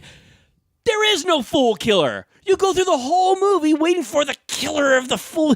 There is no fool killer. What is it? There's nothing. But what is the point? Like there is no point. Is it like That's the thing. Is it like a drama? Is it Yes, it's a drama. It's not even a parable? horror film, and it has Anthony Perkins in it. Because it was Anthony Perkins and it was called Killer. And I was pissed. I was so. I remember I was spending the night at my friend Eric's house, and I said, "There's this movie, The Fool Killer," and I was all excited about seeing. And it was actually on Creature Features. It was on Creature Features. Okay, We sat. They probably we booked it because watched they thought and, it was. and It's like at a the Count end, Floyd. I was Exactly like so- Count Floyd. I was so angry. I Whispers was of the so Wolf. disappointed. It was like there was certain promise, and it didn't deliver. not and exactly a classic. No, well, I meant classic in the sense of an older film. Older film, Okay. okay. I think I should And say older film. older film, okay. Because I didn't want us to all go Prometheus. That's Well, what I no, wanted. I to have go other in. ones I could choose from. Okay, but, so that was the Fool Killer. the Fool Killer. yeah. Okay. So listeners, do not watch the Fool Killer. That's his serious voice. Oh, okay. Okay. Well, I've got, along those lines, when I was 7 or 8 years old, they were showing King Kong on TV, and they made a big deal out of it, the original King Kong. And I was really amped and hyped to watch it. And it did fulfill my expectations. I had awesome, really entertained. But it was a double feature because afterward they showed another movie that I was amped for, Reptilicus. I was just like, oh, this is going to be great. It's a double feature. And I start watching Reptilicus. I'm like, oh, no. And mind you, I'm like 7 years old. And it's like, Ooh. I had just seen King Kong. Yeah. And after 5 minutes of Reptilicus, I'm like, no, this isn't going to happen. So that If was Reptilicus can't hook a 7-year-old, yeah. You know what? Although now I know we sort of love it, but I still have a fondness for it. yeah. I don't Why? know. I don't know. No, Maybe because when I was 7 and saw it, it was right. It wasn't after seeing King Kong. No. right. It's, I didn't- that was the you know, mistake. yeah. it's the Yeah. juxtaposition. They of should have it. showed Reptilicus first. Yes, Mr. Matta, have you seen this movie? Reptilicus? Yes. It was one Enough of those where said. you're going through it and going, yeah. I think It's from it. Denmark? Yeah. Danish, Yeah. you know, Yeah. Danish. puppet monster. It's Yeah. it's pretty. Yeah. But it's like the neat. first and last Danish Danish- giant monster movie. It's It's colorful. It's got some neat stuff It's got in a it. song. There's- in it. Name one. Yeah. No, there's a neat scene where the people are running away from the monster, and there's this giant bridge. It's what's the kind Yeah, of bridge yeah, that the drawbridge lifts thing, yeah. yeah. And as the bridge starts to go up, people are trying to jump over the bridge from one point to the other point, and then some people they can't make it, and they fall off with their bikes into the water. It's a very exciting It's one of the most scene. horrifying bridge movies. I think we can all agree. I'm like Sean. I understand, James. I understand where you're going. I mean, but I'm aware that it's a bad, cheesy movie, but I still enjoy it. If you it's know. on, James, I will watch it. I have there's the something- Blu-ray. Of course. Oh my Wow. God. Wow. And the vinyl figure, right? All right. Yes. Yes, he does. Yes, I do. Yeah, that's the only thing that could make Reptilicus worse is for it to be clearer. I got the breakfast cereal. I have found a lot of the Trauma catalog stuff. When I finally sat down and watched those on video, I'm like, I don't think I'm A enjoying little this. underwhelmed. Like Yeah. They which tried one? too hard. Yeah. Yeah. I mean, I do enjoy the Toxic I think Avenger. Toxic Avenger, the first one. Toxic Yeah, Adventure yeah. I saw, and then I And then said, what else? All right, I'm in. Yeah. You guys, Trauma got me. Class of Nukem High. And then you're Not- watching not- each of them, yeah. and it's like got progressively worse. And Yeah. they're crazy guys who make these crazy Yeah, movies. like you want to like them, you want to Yeah. love them, but they're I mean they're not acquired taste. Because you thought it was more of like so these guys are like the guys below Corman, right? Like you're going, okay, Yeah, I mean, I it's- get Death Race, 2000, and then they did a second one after that too. Death Race is Corman. Yeah, Death Race is Corman. They also made But then Death Sport, Death which Sport. it wasn't really a sequel, but it was another kind of Yeah, Another I remember Carradine being a little Yeah, underwhelmed yeah. by that too. But yeah, I'm gonna go with the Trauma catalog after The Okay, yeah. Trauma catalog. their whole Okay. catalog. Okay. Yeah. All right. All right. Yeah. So Matt, something? I got to go back to this one because it's the only one I can think of. But it sticks in my memory because it's one of those ones like you were talking about, Larry, where you hear the title and you go, ooh. And this would be the Monolith Monsters. Oh, you didn't like the Monolith Monsters? Monolith Monsters, especially as a kid. I appreciate it yes. a tiny bit more now, Yeah. but Yeah. not much. And so what? They're killer rocks. Well, explain. What happens is there are these crystals that land from. Aren't Right. they? Water makes them. Well, water grow makes them into grow. Huge towers. And what happens is they get so big, and then the weight can't hold them, and they fall down and break then into each millions of piece- pieces. Each piece grows, and Yeah. everything. And I actually thought it was really cool. I like it for its uniqueness. For something, I do agree. as a- uniquely uninspiring. It's got a as great kid, poster. Calling it the monolith monsters. Delicious to a cereal. little kid. But like calling it Monolicious. but like calling it the monolith monsters as a kid is very misleading because you think you can't put you want monster on monsters. anything as yeah. a kid. Doesn't it have John Agar in it, or No, it's Grant Williams. Grant Williams, Yeah. and also the guy isn't Les there? Tremaine's in it, I think. But it's very- Nestor Pava in that one too. Maybe. Why yeah. not?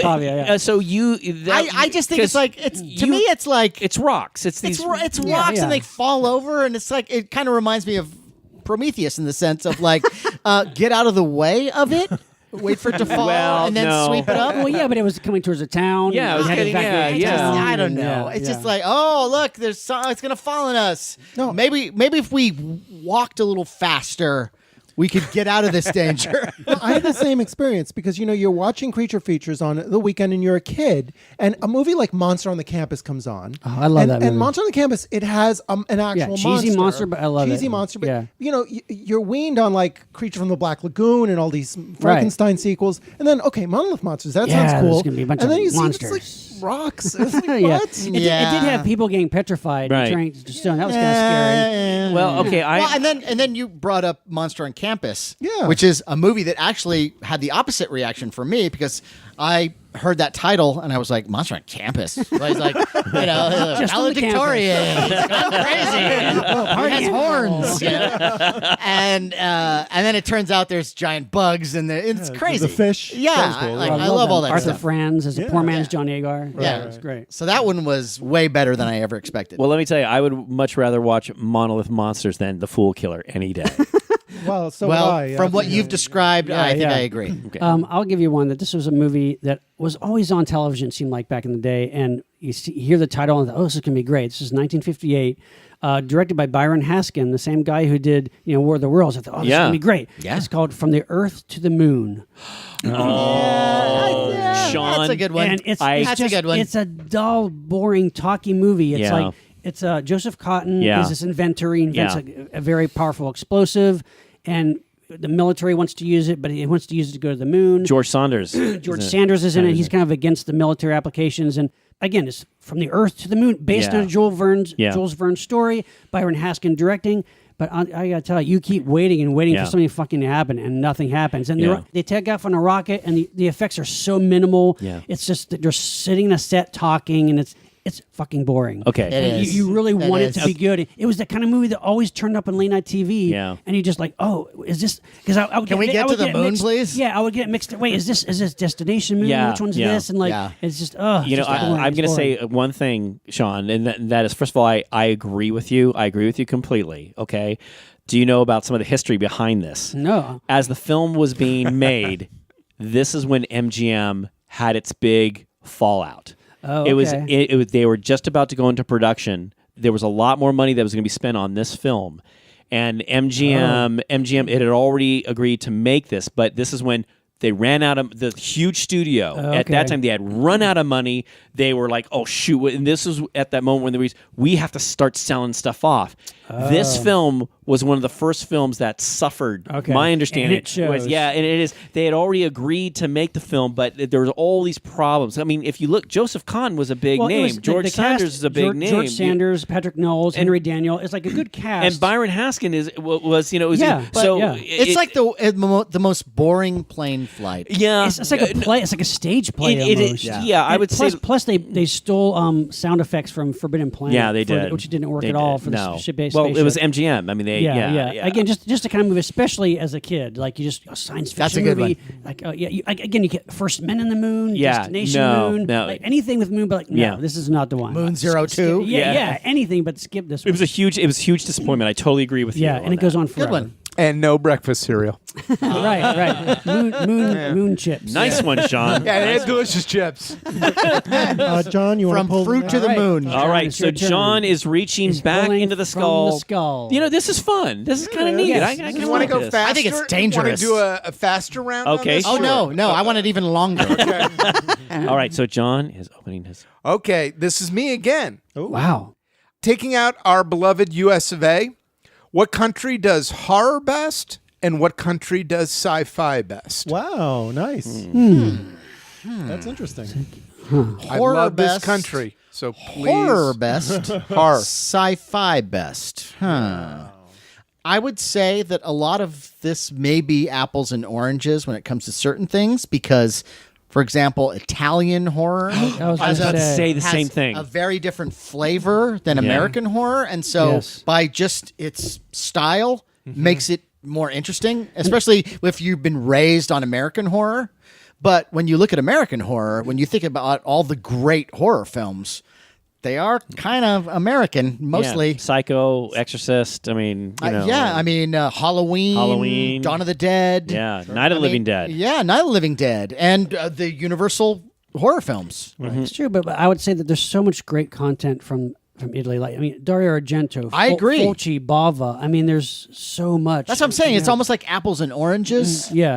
I mean, Although we're not saying England is great for, it's horror films. Well, Hammer. Well, Hammer. Yeah. Oh, Yeah, well, and I there- love, actually, I love actually, Hammer. yeah. And- There- But I mean, there wouldn't be a Hammer if there weren't a Universal. That's true. Right. That's true. true. That's true. It all kind of stems from. Yeah. And so But it always kind of comes back to America. Although I would say Germany plays a very important part. in all this. yes. Because when you bring in early silent films and Yes. expressionism. Murnau. and then to like the Murnau, yes. and the Edgar Wallace mysteries, Yeah. and like the crimi crime films. Yeah, Yeah, I mean, and yeah. a lot of those German directors came here. Yeah. And those were the predecessors of the Italian giallos. Right. Yeah. Right. Yes. Yeah, it's Boy, a that's very nuts. interesting question. It is an interesting question. I don't know if you could actually say, well, I think United States does the best horror and Italy does the best. Yes, I don't know if we can actually Why say they that. pick It's- another country? Like I always love any Korean horror because it always seems to Korean. ends with incest somehow. They always work it in somehow, and you're going. And I don't know. So I've always enjoyed anything because I guess too. With incest? Yes, big fan. I don't have kids, so Yeah. means So nothing to Land me. of the Lost was a whole different kind of thing to you. Or two, the other thing of like what other countries, like it sounds like now a lot of sci-fi stuff is coming from Russia now. Some superhero stuff, there's a lot of cool stuff that's coming from other countries that you didn't really expect it from. Yeah, but But they I'm can't. interested to Thor. see. I mean, come on. they can't. you can't Thor. compete. You can't. You have to like. Avengers. It's sort of like when you think about the British invasion and all Yeah, those yeah. bands copied the blues from America. Yeah. I think that's the way it is, especially with horror, is that we kind of set the pace. Again, you have to go back to Germany and give them their props. Yeah. Because just the visual style of a lot of the early horror films, I think, harken back to Germany and Expressionism. But yeah, I mean, like Korean movie that I just saw that I really enjoyed. Oh, yeah. Train to Busan. Train to Busan, Have you seen yeah. that? No, everyone's told me to It's a go. a good lot one. of fun. Yeah. lot of fun. But that movie wouldn't exist if there weren't Dawn of the Dead and Right, every right. other zombie movie that really we got going. Right. But for sci-fi, I'd say Japan. Because Really? you're talking all of those. Even if you took the kaiju out of it, you have incredible special effects from the 60s. Yeah, Good call. Yeah. I think that's a really great call because the kaiju film, sure, we had our Beast from 20,000 Fathoms and films like that, King Kong, obviously, but Godzilla and that style of giant monster movie is something uniquely Japanese, and no one has been able to replicate it effectively. As a genre. as a genre. As a whole offshoot genre that lives. Yeah, I mean, in look its how many own. we've had a couple shots at making an American Godzilla, and we still can't get it right. Yeah. And especially when you look at the latest Godzilla film, the Shin Godzilla, that and we all mostly love. yeah. I mean, I think it's kind of genius. I think it's I'm actually with you there. it's Yeah, me so. too. Have you seen that, John? Yeah. I think it's so different. So different. And okay, the American Japanese girl is a little, Sure, yeah. ridiculous. Okay, look, it's She's not hot, though. perfect. But the overall Yeah, the overall plot and most of that screenplay I think is really good. Yeah, terrific. But also, just as a genre, from the 60s up to now, they've kind of like the James Bond franchise. They managed to kind of like keep injecting life into it and doing something different with it every time. Like it's Japanese are very creative when it comes to science fiction. I agree across the Yeah, board, yeah. especially if you get into the tokusatsu stuff. Oh, yeah. The fact that they've been able to Right. keep those shows going Yeah. from the 60s till now. I mean, and there's a flood of them. Look how many, like every time when we go to Japan, Yeah. and we go to every store and you go, what's that character? Yeah. Oh, that's from a show that ran one season well, then when in you get 1972. and then we get into the science fiction anime like Akira or Ghost in the Yeah, Shell. right. I mean, that is to me that really is do it so out there. Anime, very groundbreaking. I mean, and Yes. that's not America, but very you know, different yeah. from our animation. it's so That's true, crazy that's true. and creative.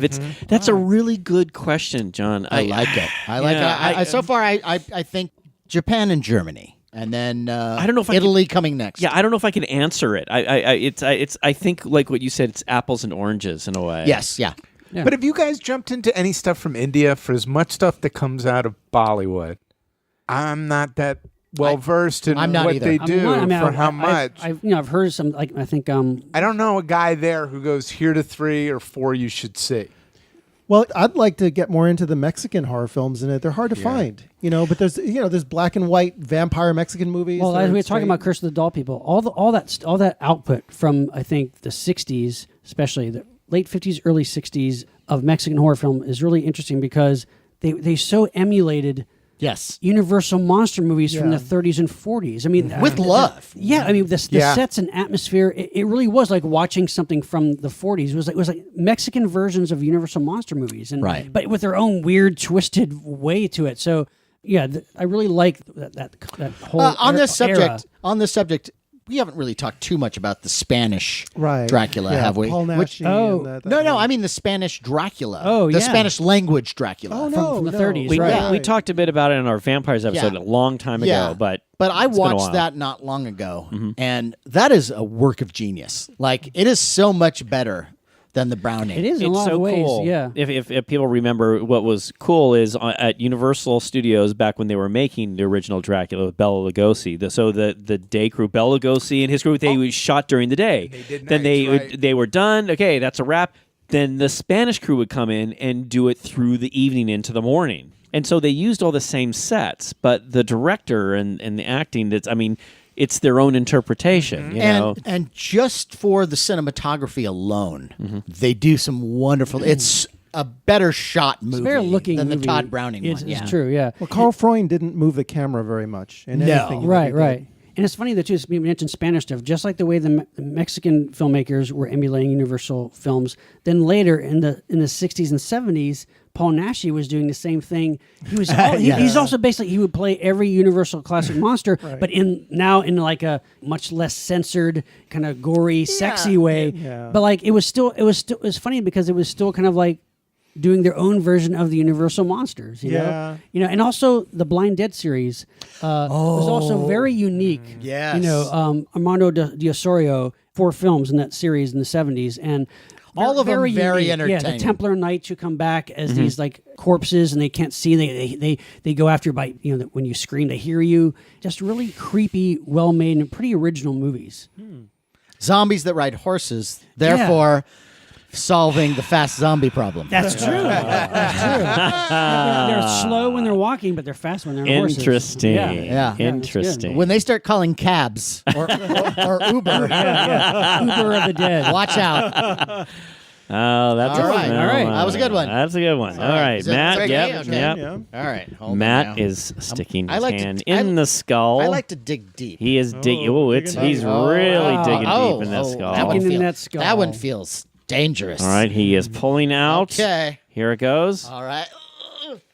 Oh, it's mine. Oh, what a coincidence. Wow. Here we go. I am sick to death of. Ooh. Oh, that's a good one. Ooh. Interesting. Huh.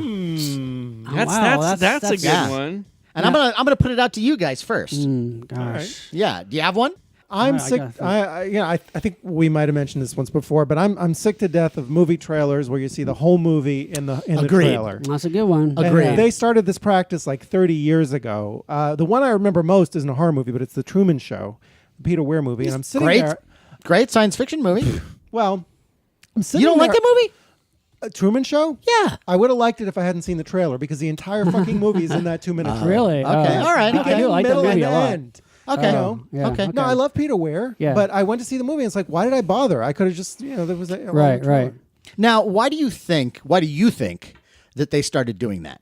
Putting the whole they are so Because that afraid was- yeah. that no one will go. Yes. Yeah. They just thought, okay, instead of going to the effort of trying to tease people into seeing it by making it mysterious, then let's just throw everything into the trailer and then they'll think, oh, there's more to it if I go pay for the movie. And they've already paid for it. So if they walk out disappointed, then the studio's already won. Yeah. And then if they shoot stuff just for the trailer, people lose their shit too. Of going, Yes. it wasn't Oh, in yeah, the movie. right. Yes. Right. That's true. That really. What more do you gets it. want? Yeah. They're trying to do everything you can to not ruin the movie experience for you. Mm-hmm. And I can understand. It's like it seems like everything's built around the first week. Oh, yeah. The first day, almost. Yeah. First weekend. Like we're talking about with the Civil War one where they showed Spider-Man, the web coming right, down and right. pulling. If you just did the web and pulling the shield out, that would have been enough for me for the trailer. Because I wanted Right. that experience of seeing Spider-Man catching the shield right. in a movie theater. Yeah. And you miss these moments. It's You're just- going, yeah. what did I spend $20 for? Back, it was like when we were younger, growing up. I think there were mysteries. You didn't know what was going to happen, and everything now is just so out there. Like when movies are being made, the stuff is leaking out of what's it's all over the internet, and it's just so hard to keep that kind of stuff secret anymore. I mean, speaking like as you were saying, Spider-Man. I mean, I'm worried that I'm going to be getting sick to death of superhero movies, even though I like the Marvel Cinematic Universe. I enjoy Deadpool and I enjoy the X-Men movies, but I worry that there's just going to be, just when things are going to have the potential to get even better and more kind of cooler, there's just going to be too much. I mean, they're just overpowering the Hollywood. There's like no, I don't know. I'm just Logan looks potentially interesting. It If does. someone It told looks you interesting. It does. that they're going to make another Batman, but it's going to be Clint Eastwood is going to be Batman. It looks good to me. That's all I just can made say. that up. Oh yeah. Clint Well, Eastwood? supposedly I'd Ben, love to see He's like it. nearly 90 years old. I'd love supposedly, to see him as that might- Batman. supposedly Ben Affleck is now out. I've heard As director. no, and now maybe as possibly it's rumors that he does not want to play the character. They, it's so funny, man. That DC, they can't get a break. Yeah, I know this. Yeah, but like, Matt, what do you think? Because I know that Well, you're like, here's my view of it, which is that I see those, especially the Marvel universe, and that includes the X-Men movies, is that I see those as, imagine a big budget TV show that comes out a couple times a year, and it's called Marvel Superheroes. And so you get a different episode every few months or whenever they come Right, out. right. And I would say I would agree with you if they were providing diminishing returns, but they're not. They're actually doing a really good job of keeping the quality up. Yeah. Now, not all of them are works of genius, Yeah, but I really enjoyed Doctor Strange. I still have to see Doctor Strange. and I know. thought Doctor Strange, for it like any movie, there's some problems, but overall, it captures the feel of what you wanted from the comic. Right. And because there's a lot of people. They're just so sick of superhero movies. But I don't think. But I think those people never really liked him in the first Right, place. yeah, I yeah. fucking love it. This is my golden age. I've been waiting for this time my When entire the life. Helicarrier came out, Holy I fuck. couldn't believe it. Yeah. I'm going, I never thought I'd be alive to see yeah, this. Right. And with Infinity Wars coming out, that's promises to be great. Russo brothers seem like they know what they're doing. Supposedly, the Avengers are going to meet the Guardians of the Galaxy. Fantastic. And it's like, I mean, I'm so happy with it. Wow. And Guardians 2 is going to come out, and like I said, I'm kind of like torn because it's almost like part of me is just nervous. I don't want them to fuck it up because, like, in a way, it has been a pretty unprecedented thing that Marvel has done. I mean, I know people like With the exception of Agents of S.H.I.E.L.D., which is yeah, Agents of flawed. S.H.I.E.L.D. I It's so enjoyed for a while. underwhelming. I enjoyed it for a while, and then I kept wanting to like it, and after a while, like, oh, I just gave up. I just don't care anymore. It's just but that's okay because yeah. Has the trailer of Logan got you interested of going, they might do this right? It's an R-rated film Yeah, it's with a little possible. girl who seems like the most dangerous creature on the planet. Maybe, yeah. But I mean, that was a feeling too when I saw Kick-Ass for the first time. Yep. People going, can you believe this? Right, Yeah, right. I've seen hundreds Well, of movies Deadpool like this, too. whether it was Chocolate or with kids Right, that right. are. You've seen movies like we're talking from other countries. You're going, no, this is what they do really well. Yeah. It's just finally getting to our country. and Deadpool, I enjoyed. and the right balance of humor too. Yes. Right, but Deadpool, I think it's going to be tricky though if when they keep making more Deadpool movies because the first time it's kind of fresh and funny. It's refreshing to see them, turning the Break the fourth Yeah, wall. yeah, and turning the superhero genre on its head and really making fun of it. But like if they keep doing that too much, it could get just obnoxious and forced. could be. They got rid of the director by bringing the John Wick guys in. They don't really handle comedy that well. Yeah. Yeah, so it'd be It just was interesting kind of to funny in see. the opening of John Wick 2, but you're going, I wouldn't give these guys a full movie doing a comedy. Yeah. So, I would have backed the money truck up and kept the same director. Yeah, I So- agree. And also, We'll like see. if they do ever, I think Matt, you had mentioned if they between the two studios, if they can get X-Men and the Avengers in How the great same would that movie, be? How much money would they make? I know, but also I think there's talks of trying to But get. that's you, though. There's kids. The minute they saw Guardians of the Galaxy and kids saw a raccoon with a machine gun, Yeah. parents couldn't get the money out of their pockets quick enough to make their kids happy. That was Right, kids yeah. were going to Yeah, go see but that also no that- matter what. That's the So you're same for talking me. Galaxy. As soon as I saw that, I was That's like, what we're yeah. going to take see my it money. with here. Galaxy and But the that's Avengers. the We're going to yeah. see everybody in this. But thing. Guardians of the Galaxy is a good example of like getting that tone right because that could have been. Look, let's face it. That those characters, which Guardians of the Galaxy was not a hugely well-known, popular. No, and that's the genius of that movie Yes. is that they took Yeah. a little known Right. Marvel super team. because it could have been a disaster. It could have been another Mario Brothers of our time. Oh, You know, man. I'm Yeah. serious though. It could have been, but it wasn't. It was. They got it just right, and it's like it's. I, honestly, that movie, I love that movie so much. Yeah. And that when I came out of that movie, when that movie was over, it's the closest that I've felt to walking out of the movies in the golden age of the 70s. Yeah, like the with Star Superman Wars, the movie or and Star Wars Raiders and of the Indiana Lost Ark. Jones. Yeah, I agree. It was like, And I was like, boy, that checked every box. man, I just hope they don't fuck up the second No, one. they say the you second know? one's already gotten like 100% on Rotten Tomatoes, Well, and that never that happens. doesn't mean anything though to me. They figured it out already. When I you're mean- seeing a baby Groot, I'm in. yes, You that's figured true. it out. That That's baby true. Groot was pretty. Yeah. You Hopefully. figured it out. Yeah. Who's going to be a crazy badass that's throwing a guy around? You're going, yeah. And I hope you so. know you're I in good can't hands wait. again. But He's- speaking Yeah. of what the right approach to trailers is, that trailer is actually awesome. Yeah, it's True. great. I mean, you're right. I don't think Yeah. there's not too much to ruin. And- Right. Yeah, That's good. All right, Yeah. so- that's good. I like that. Another Any more sick Oh, notes? I got one quick one. Based on a true story. Oh, totally agree. Oh. Totally agree. Oh, that's kinda Completely good. agree. It was cool when it was Fargo, Yeah. Right.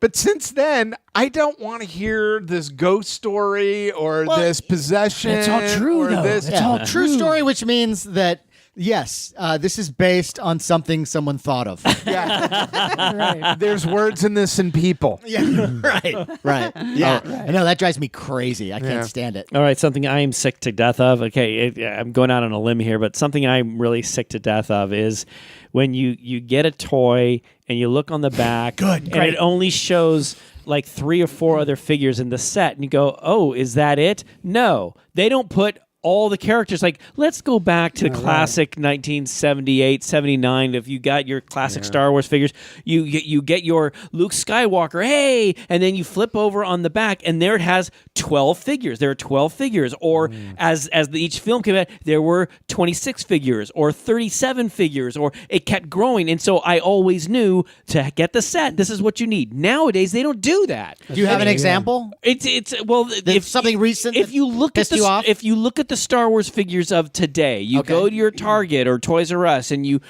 go, oh, here's a cool figure, and you pull it up, and it may have a picture of like 4 other figures, and you go, well, there's more than 4 figures in the set. But I want to know the set, and also, you know what they used to do?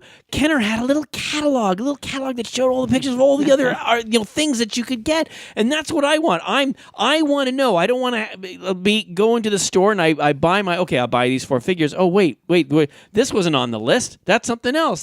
But That's how they get you. Aren't they releasing them by series? So you might be looking at the first series. Yeah. No, early That's what it is now. no. Really? Have you Oh. looked? Have you looked? Yeah, I see.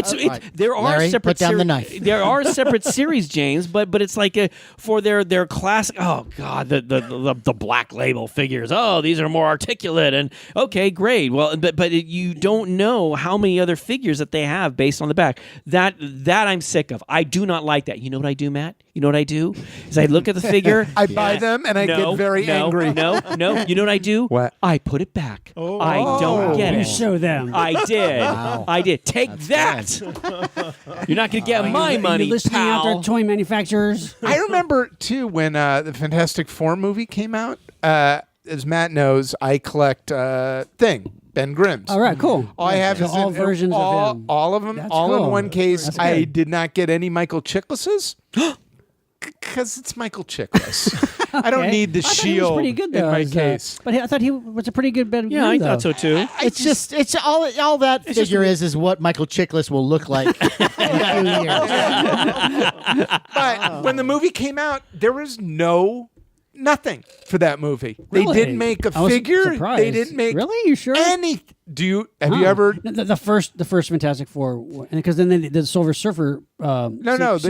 After that, the last one that just came out. The one with, you mean the Yeah. one with the kid, the younger version one? yeah, Well, but no figures, I think no that- toys were yeah. made Well, for that movie. I think that was a notorious Yeah. bomb. I think But the I mean, studio this was- knew it was a bomb before that was they put it out. But the but thing isn't looked this good. 4 years Oh, okay. earlier when they have to start developing the toys? They Well, don't start yeah. developing toys week 7 of production. I wonder Yeah. if that was No. like someone smelled the whiff. It's not, of but it's meth. not Maybe, 4 years. yeah. It's Yeah, not yeah. 4 years ahead of time. It's not Yeah, that. that's interesting though. But Okay, Maybe, all right. I bet you maybe Cut them, somebody break might- the molds. Yeah. We're not making Yeah, shit. yeah. This Wow. Josh Tankett is really shit in the bed.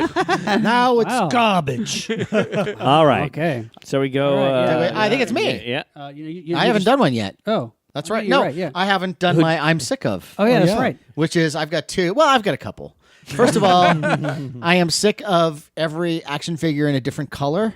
Oh, variants. Yeah. Also Yeah, along the same variants line. again and Yeah. again and Yeah. again. The and, like, Clear one? Yeah, and then why well, do you like, want a clear one? to the point where it's like I have to wait 9 tries to get the one that I wanted in the first place. Yeah. You know, Right. it takes you that many tries to get it right. Yeah. Or just the soul just when it's one color too. Like I don't understand that. It's all orange or it's all blue. Like what is the purpose of that? Yeah, either? I don't know. I mean, I do have a certain affinity for anything that's like colored and translucent.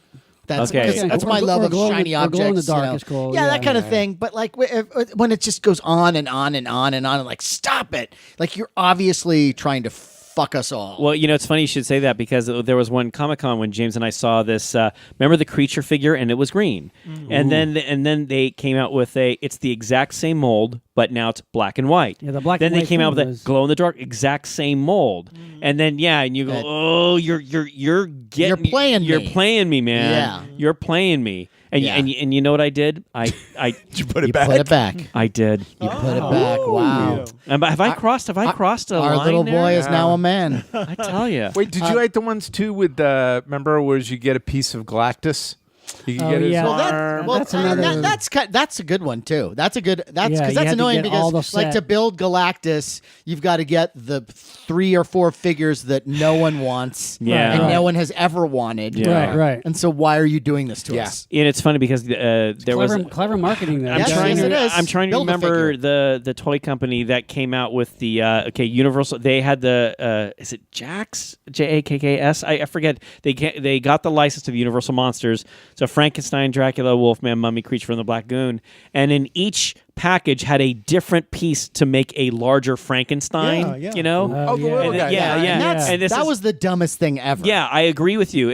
McDonald's did something with remember Inspector Gadget or something with the Happy Meals every Although week. that was cool. Well, but you know what happened is it didn't sell well, so there were 2 pieces they decided not to release. Is that right? Yeah. I didn't know that. So if you were trying to get your complete big Inspector Gadget. man. Yeah, you. Wow. But however, That's bullshit. Yeah, I totally agree. You know, go with it. You got to. You know, You have to finish. you Finish have it. to Yeah, finish yeah. it. Yeah, Yeah. but yeah. Okay, and here's my other one, film-wise, which is very close to what you came up with, John, about the true story thing, which is possession movies. Like, I'm done. I've like. Well, you're done with possession movies. Like modern possession. Yeah, the modern There's a ones. lot of like, yeah. With the exception of one thing, if it's done for laughs, like Evil Dead, bring it on, love it. Right, right. I want more because even if it's done well, it's still the same shit that I've seen again and again and again. And somebody goes and yells horrible things and You know what's- spits stuff. Especially if it's a found footage one. There's one I saw called Devil Inside, and it was like, Oh, yeah? it's like, oh, this is gonna be good. It's bad. Yeah. It's lame. Found footage is probably on its last legs a Did little you bit too. enjoy Yeah, it seems the to be. Denzel one? Was it Fallen or something where all you had to do was touch? Yeah, it was like if you transferred. You just had to shake the hand. and John you would- Goodman was in it. Denzel was- Washington. Yeah, Oh, that was hilarious. He's always funny. that was interesting. It wasn't too bad, but it was more like a thriller. Yeah. yeah, I yeah. don't know. I just like. I think we got to move on. Yeah, I agree. But it's cool that at some point, like you say this now, but 5 years from now, someone's going to do something. Reinvent it. Yeah. That's And true. then you're going That's to, true. God damn it, I was wrong. And that's what I loved about Train to Busan, because how many zombie things have we seen? Yeah, it's Yeah. A zombie. Yeah, zombies in a train. But they made it into an action movie. Yeah, And so that was, Fantastic. yeah, it's just a nice little twist that makes it work again. and they do a couple things that are different that you haven't seen before for Yes. zombie movies. Zombies / kind of like infected people kind Yeah. of movie. And did you make the effort to go to a theater to see this? No, I saw it in my room. My wife and I saw it in our room. It was scary. We had snacks. All What, right. what do you guys have at movie theaters that drive you nuts? Is there anything? No. It's- Everybody else in the audience? No. I'll tell you. This is what I don't like. And talk about a pet peeve. Look, I don't mind you having popcorn. I don't mind you having a drink. But let's say there's like a quiet scene and you hear crickling of like opening like a candy, and it's like. And you just want to turn around and go, shut up! It's a quiet moment! Can you not open those red vines until you get to the louder music or something? The crinkling. Sit down. The crinkling. Open up. Open it. Yes. Right. While the music's Yes. playing, and we're No. taking the No, quiz. no, listen. Where it's always Ben Affleck is the answer. No. It's like when you get into the movie theater, the film doesn't start at like, it says film starts at 6 o'clock. No, they show like 10, 15 minutes And of now there's, previews. like, You sit commercials down, and little- open your yeah, goddamn candy AT&T. then. Yeah. So when the movie is starting, I don't hear the Yeah. crinkling. Right. Yeah. That's Or you true. brought your outside gyro into it. Eat it in the opening. I don't want Yeah. to smell that sauce when we're 40 minutes in. Right, that's true. Yeah. I don't want to smell it during the trailers either. Nothing I like during a movie more than a big bowl of chili.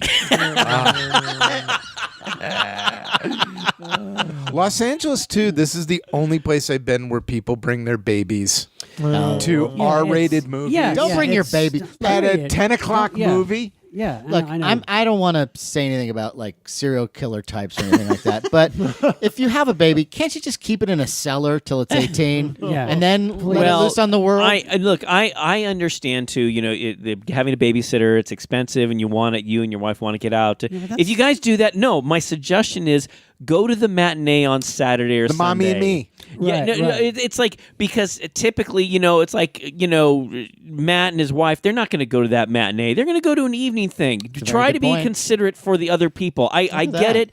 Babysitters are expensive. Go to the matinee on Saturday and Sunday. No. That is a lovely man who babies- just spoke. Babies don't need to go to R-rated movies. Yeah, they don't need to go to movies, Babies period. need to be on airplanes. I have no problem with a baby being on an airplane because babies got to get places. But babies Right. Yeah, don't right, need right. to Yeah, eat right. at better restaurants. Yeah. If you're at a Yeah. family-style restaurant, I'm outraged that at home-style buffet there's a baby here. Of course they're fucking babies here. Right. That is where they Waiting for should eat. shrimp. Yes. Right, right. Yeah. A baby will eat paint. Yes. Doesn't need good food. But Los Angeles, this is the only place where people come in with carriages and big full things, and you're going, I'm at a 10 o'clock. Or even if I'm at a matinee, what if I want to sneak out? I have a picture. I took a picture of a guy who gave his baby a can of tuna. And the baby was eating a can of tuna. I walked right up to him and flashed it, the picture. And the guy goes, what are you doing? I'm taking a picture to show the manager. And I just showed the manager, yeah, you got a baby eating their can of tuna. And he goes, well, what do you want me to do? It's tuna. And number two, the baby paid. And I went, oh, great. The baby the paid. baby then has to behave like I behave in movies. Hey, Right. He has to be outraged when John Leguizamo comes on screen. Good one. Yeah. But I mean, what do you expect a baby to do? Babies can't go more than 11 minutes without screaming. Yeah, yeah. and also Talk about I'm sick to death of. Yeah. yeah. This is where we really start the topic. Sick to death of the babies. Oh, babies. Don't bring your and I don't blame the babies. You know what? Right, yeah, I right. just say No, it's not the baby. It's not the babies. I think it's courtesy and about the guy with the tuna. I mean, if you're gonna give the kids something, I mean, attach a little fastener to the can. I mean, I'm just thinking of maybe a Jello or something like that, but not or Cheerios, but not a can of tuna. maybe- because tuna. How about tuna's one a of those drugged can of tuna? things- No, tuna's one of those things. It can stink up the whole area. Oh, it did. Oh, horrible. Yeah, Oh, it and that's did. a hard That's a very smell good to point. get out. You know what, guys? Honestly, I used to go to the movies 2 or 3 times a week when I was younger. Now I go 2 or 3 times a year if it's Star Wars or something special. They're too fucking expensive. You got to reserve seats in advance. I'm not going to make that kind of commitment. I don't know how I'm going to feel that night. I know I'm going on a little mini rant right now, but seriously, $20 for the movie. If it's in 3D, you got to reserve a seat. Sometimes they're nice. They're these recliners, but for God's sake, you walk out of there, popcorn, soda, parking, whatever. You're spending $40. I used to pay that much for a Broadway show. This is bullshit. I've got a 50-inch TV at home. I can watch it in Blu-ray crystal quality if I wait a month. I don't go to the fucking movies anymore. It's not worth it. I have a question. Yes. When did you go to see Broadway shows? I have a feeling it was in the 30s. I saw Cats 15 times, each time more magical than the next. I really liked Cats. I used to live in Why New York. wouldn't you? I dated a dancer from Cats. How long? I can't top that. Yeah. I used to live in New York, and I used to go to the half-price ticket booths where I could get tickets for like $15. Wow. This is the 80s, but there were times then I would just go see a Wednesday matinee, and I'd be sitting like in the second row. I might have cut a class, but I'd be sitting there watching Glenn Close and Jeremy Irons, and I'm like, this is why I live in Manhattan. This is why I live in New York. Cut a class. I know. Wow. But if you're gonna I said this show was dangerous. if you're gonna cut a class, do it for that. Do it for a reason like that. Yeah. Right. Wow. Anyway, All right. my point is, with all the entertainment options that we have at home now, I don't really see that much of a point to drag myself into Fuck the theater. people is what you're saying. Unless it's Guardians of the Well, Galaxy. I think it's a big Star event. Wars. A big event. Well, You're there for the yeah, event. that's true. Look, Yeah, look. that's And I- if you go to the ArcLight, you're pretty much guaranteed it's going to be fine. And look, Yeah. I That's pretty can't good. speak for. I mean, John obviously has had miserable experiences going to films and having babies, be there with eating cans of tuna. But I mean, I I do love actually that. really enjoy. I really do enjoy seeing in that giant room and With people. and seeing it with- yeah, I actually do like it. I now, really I do. get it. And honestly, John, seriously, now theaters are really going out of their way to try to. I mean, they don't actually have an advertisement that says, "Please don't have have your baby eating tuna during the film, but they do try to go out of their way to make it a good, positive experience for people. And so I do still like that experience. Wouldn't you agree? Wouldn't you agree that, like, say for the ArcLight, which is a more expensive theater because you have to reserve your seats. I like having reserved seats. But though. I exactly, like, I will happily pay Yep. $10, $12 more if there's someone that's not going to be yelling at the screen. I've got a nice seat that I'm guaranteed, and there's no babies, there's no craziness. Most people who are as serious about their movies like you are, the chances are most of the time I would say that they all want to have the same kind of experience that you do. Yeah. So, I haven't had the baby But experience. people are a little bit ruder. People will check their cell phone. They'll be Yeah. And that texting light still. pops on. Yeah. It does take you out of... How can you be texting while a movie is on? We pay to see a movie in the theater and you get on your phone. I don't understand. It's just it's rude. It's just you know. And I also don't like people enjoying themselves too much, honestly. Like, you know what I mean? Like, Oh, yeah, right, right. No, yeah. I'm not. What? For example, Okay. comedy's on the screen. There's the joke, and the person goes, right, Or then, did you see that all the how way they did it? through. Yeah. And even if they don't say anything, that laugh. And again, that's like maybe they can't help it, but No. talk about taking That's you why out I of it. enjoy a Marvel event movie. It's such noise. And Yeah, it's but loud. The also Guardians of the but Galaxy. also the people going to see that. One way to get around that too is if you do go like opening week of something big Yeah. like that, you know that the people Chances going to are see it are They're diehard just like you. and fans they're- who want yeah. to see that movie. Or It's not like people casual. cosplay at a opening movie. Yeah. That's always That's fun. fun. Yeah, That that's is always The good. newer That's what you yeah. pay Yeah. the extra money The for. newer Star Yes. Wars films, people come dressed With up. their That's lightsaber. awesome. Yeah, yeah, yeah. that's cool. And going to Man's Chinese is exciting. Yeah. yeah, it yeah, is. I agree. All Okay. right. Let's move on. So I am sick So to it death. ended with something we like. yeah. Yeah. Yes. That's yeah. true. That's true. All right. I Who's think picking you're next? up next. Okay. All right, Sean is now sticking his hand in the skull. He's reaching Picking one, for I'm picking this a one. topic. I think I got All one. right, and he's putting it down. All right. Here we go. This is the topic. It is. Oh, this is one of mine. Which I am calling When Disembodied Heads and Severed Limbs Attack. Okay. So this is all movies that feature disembodied heads or severed limbs in some horrifying way or another.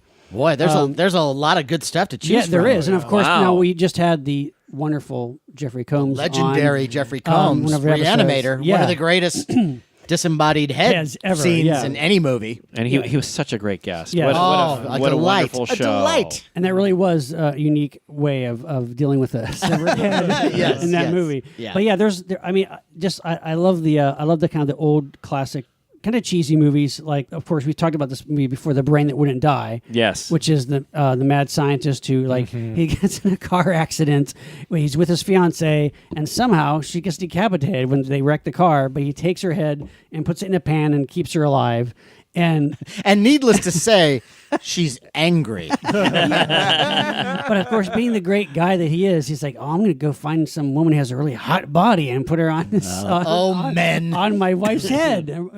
And of course, she is telepathically communicating with like his earlier failed experiment that's in a closet, and this is misshapen kind of monster, and they're working together to kind of like get back at the scientist. But it's a great, crazy, sleazy. I love that one. late Wasn't night there, that movie. one. wasn't there also a Universal movie called The Thing That Wouldn't Die, which was also about a disembodied head? That's not Universal, is The it? Thing That Couldn't Die. Right. And yes, it was Universal. Was it? 1958. And that one's kind of a cool one because it's like these people on a ranch, and there's this. I love that. There's this like kind of like You a. love ranches? I love ranch. I love ranch dressing. I love ranch movies. It's like this like devil worshiper guy who was like buried there, but he was evil, so they cut off his head and separated the head from the body, and it's And they put it in a box, yeah, right? and it's buried somewhere. And this this girl who's like a dowser, she like is able to find water, and she finds the they think it's a treasure in this box, and they open it up, and it's like the decaying head of this guy who doesn't like talk, but he just kind of like stares and kind of takes control of people, and then he's trying to get the people to kind of find his body and then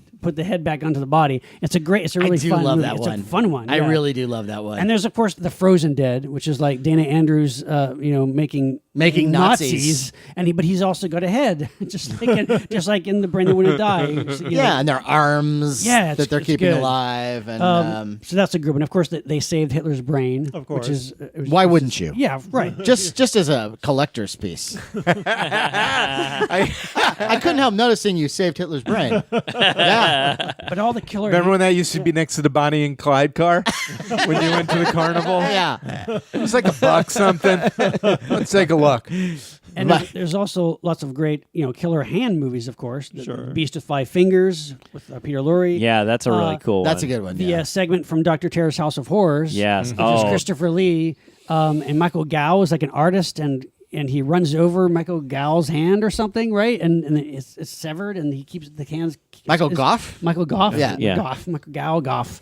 And his hand is like kind of haunting Christopher Lee and coming back. That's a Right. great one. Those are always good. And then Asylum, right? That's Silence. Is Silence is great. Asylum's the one where the body parts are wrapped up. They're in wrapped up yeah, in like hopping freezer around. paper. when you and brought that up, twine. I was trying to think, what's the one? Because that was so cool. Because the funny thing about that is, so the body is hacked up in all these different pieces, and they're wrapped up in like butcher paper kind of Yeah, thing. yeah. And so the arms and the legs start, they start moving and attacking the character. But then there's this torso, and it's like, well, what does the torso do? It just kind of like kinda hops slumbers. Yeah. It can't really do anything. Yeah, what would it do but to you, actually, when I it don't know, gets kind you? of like Yeah. bump into you or something, Yeah, or make you yeah. trip. But still, kinda it's weird. still horrifying. Yeah. I love the head when you see the mouth breathing. yeah. Through the paper, yeah. But that's a good one. I mean, visually, when you see that, It's different, too. It's freaky. Yeah. And then if you were to think, okay, how is that head gonna hurt me? Because all it can do, it can breathe, and torso's gonna lob back. And the guy, like who hacked her up. Yeah. Eventually, I think an arm reaches out. Yeah. But it's weird because the arm reaches out from the freezer, but where does he get the momentum to like grab him? And he's holding it like struggling, but there's nothing to hold the arm. A supernatural force. I guess. Yeah, But yeah. still, it's so really effective, cool. But it though. is clear that the arms really are doing all the work. And that Yes. as disembodied parts, wouldn't the arms kind of be pissed off at the rest of the body, going, really? Oh, thanks for all the help, feet. Yes. Yeah. Right. I just want to throw this out to you, Sean. It's not necessarily a film all about a body part that It's an attacks. anthology movie. There's this really Right. there's a really cool movie that we've talked about in the past in our Frankenstein episode. There's the movie The Frankenstein: The True Story. There's Yes, a great moment. Now, we've talked about this. It was made for television. It's a beautiful film. It's absolutely amazing. But there's a scene. Dr. Frankenstein, there's a guy who gets in an accident, and like one of those cart accidents, and Dr. Frankenstein has to remove this man's arm. Right. And Dr. Polidori takes the arm and he puts it in this special stuff. And David McCallum, I think. Yeah, right? David McCallum. Yeah. Right. And he keeps it alive. And then what happens is he brings Dr. Frankenstein in to take a look at the arm, and the arm grabs a hold of Dr. Frankenstein, and the initial reaction from him is, "It knows you!" And then Dr. Frankenstein gets it off, Right. and it was like a great moment. Like But the most memorable part about that, really effective, was when he pours acid on the arm to get rid of it, and yes. it's all kind of in one shot. And Yes. you just see this fake arm, but it looks really real, and he's As it's and it's really crawling. dissolving And it's into the skeleton. disgusting. It's like really effective. Yeah. If I had a disembodied hand that moved on its own, I'd never leave the house. But yeah, Oh, that's a the good whole one. genre. Of course, there's Oliver Stone's The Hand with Michael Caine. Yeah. All right, how about you? You know, What, you got some? he just like all these. He just Well, no. he just went through a bunch of. It was Well, like, there's thank you, more. Sean. There's more. What else do you have? I love the Tingler. Just a brain and a. It is kind of a disembodied piece of the human body. That's true. It is. It's really And a a spine. It's a spine. It's an Yeah. extension of the spine. Yeah. That's true. It drove me nuts as a kid. Who doesn't love the Tingler? And if you hate the Tingler, then I hate you, and I hate all of your kin. All that you stand for. I love the Tingler. So good. That's James. a good one. Well, it's Ian Holm in Alien when he gets decapitated. And Oh yeah, Very effective. yeah. That's a great one. Nice. All right, shall we move on? All right, I'm going to move on. I am going to Larry stick is my hand picking- in the skull. And you're going to pull your own. No, I'm going to pull somebody else's here. Let's hope. Oh, It is yours. It is yours? it is not mine. Oh. You're clearly not happy with it. This one is mine. Oh, okay. Well, All right. He's selling it. Oh, Jesus. This Just one. read it. Well, if everyone would shut up for a moment. Okay. Jeez. All right. Superman or Batman? What does that Okay. even mean? What this means is boxers or briefs, because it's a very, very, to me, basic kind of question where we grew up reading comic books and we had an affinity for different characters, and Batman and Superman are the most iconic DC, obviously, Sure. comic characters. So if you had a if you might have already made your choice, your sort of life choice, it's like, okay, I'm more of a Batman guy or a Superman guy, but I think it's an interesting question. Okay. I would say I am more of a. I do like Batman. I like the Christian Bale Batman, but I am a Superman guy. Wow. I love that truth, justice, the American way, and being from another planet. And doing good and helping your fellow man, and I really cool. like that. And Isn't he a sweetie pie? no, and I have my own Superman costume, and it has, Of course you do. and it has all the muscles in it. So Yeah, when I feel yeah. like I want to get away from this flabby body, I just Yeah. jump in my Superman costume and Keep that keep that marriage going and one I more feel day. special. I feel Superman. When you think about Superman makes me feel like, makes me want to be a better person, makes me want to be a better man. That's the thing I like. He inspires me. Superman inspires me Nice. more than Batman. Oh, that's cool. Okay, I like all right. that. I'll buy that. And just to pick Christopher Reeve, the first Superman, Richard Donner. Right. That is my favorite. That is my ultimate one. Yeah. It's a very Hands special down. time. Hands down. I And agree. the other Supermans, pros and cons with them, but it was so magical that Christopher Reeve Superman, Richard Donner, back in Yep. 78, 79. Yeah, yeah. And I that's agree. my favorite. Yeah. Yep. Cool. John? I was the only one I knew who didn't care for the Donner Superman movie, and I never would say it out loud. Wow. You know what? right. You are dead to me, I sir. don't know you why, are though. I dead don't know to why me. though. I don't know why. It just never really at the time when you resonated saw to it. me. At the time, I remember enjoying him getting hit by a car. And Did you see Death Trap wrapping first? around him. Yeah. But I remember that was kind of all I enjoyed about the movie. And Wow, interesting. Joe, did you just? I mean, it's magical. It's like the credits. They came out. The music. Dun, dun, dun, dun, Yeah, dun, dun, remember- dun, dun, dun, dun, dun. Do you remember that? Remember when Superman? Wasn't Star Wars before Superman? Yes, it was. And I think Star Wars took it all from me, and then I wanted something to be better than Star Wars. Yeah. And I don't think I was able. It was different than Star Yes. Wars. It was different. Yes, it was in a way that wasn't better.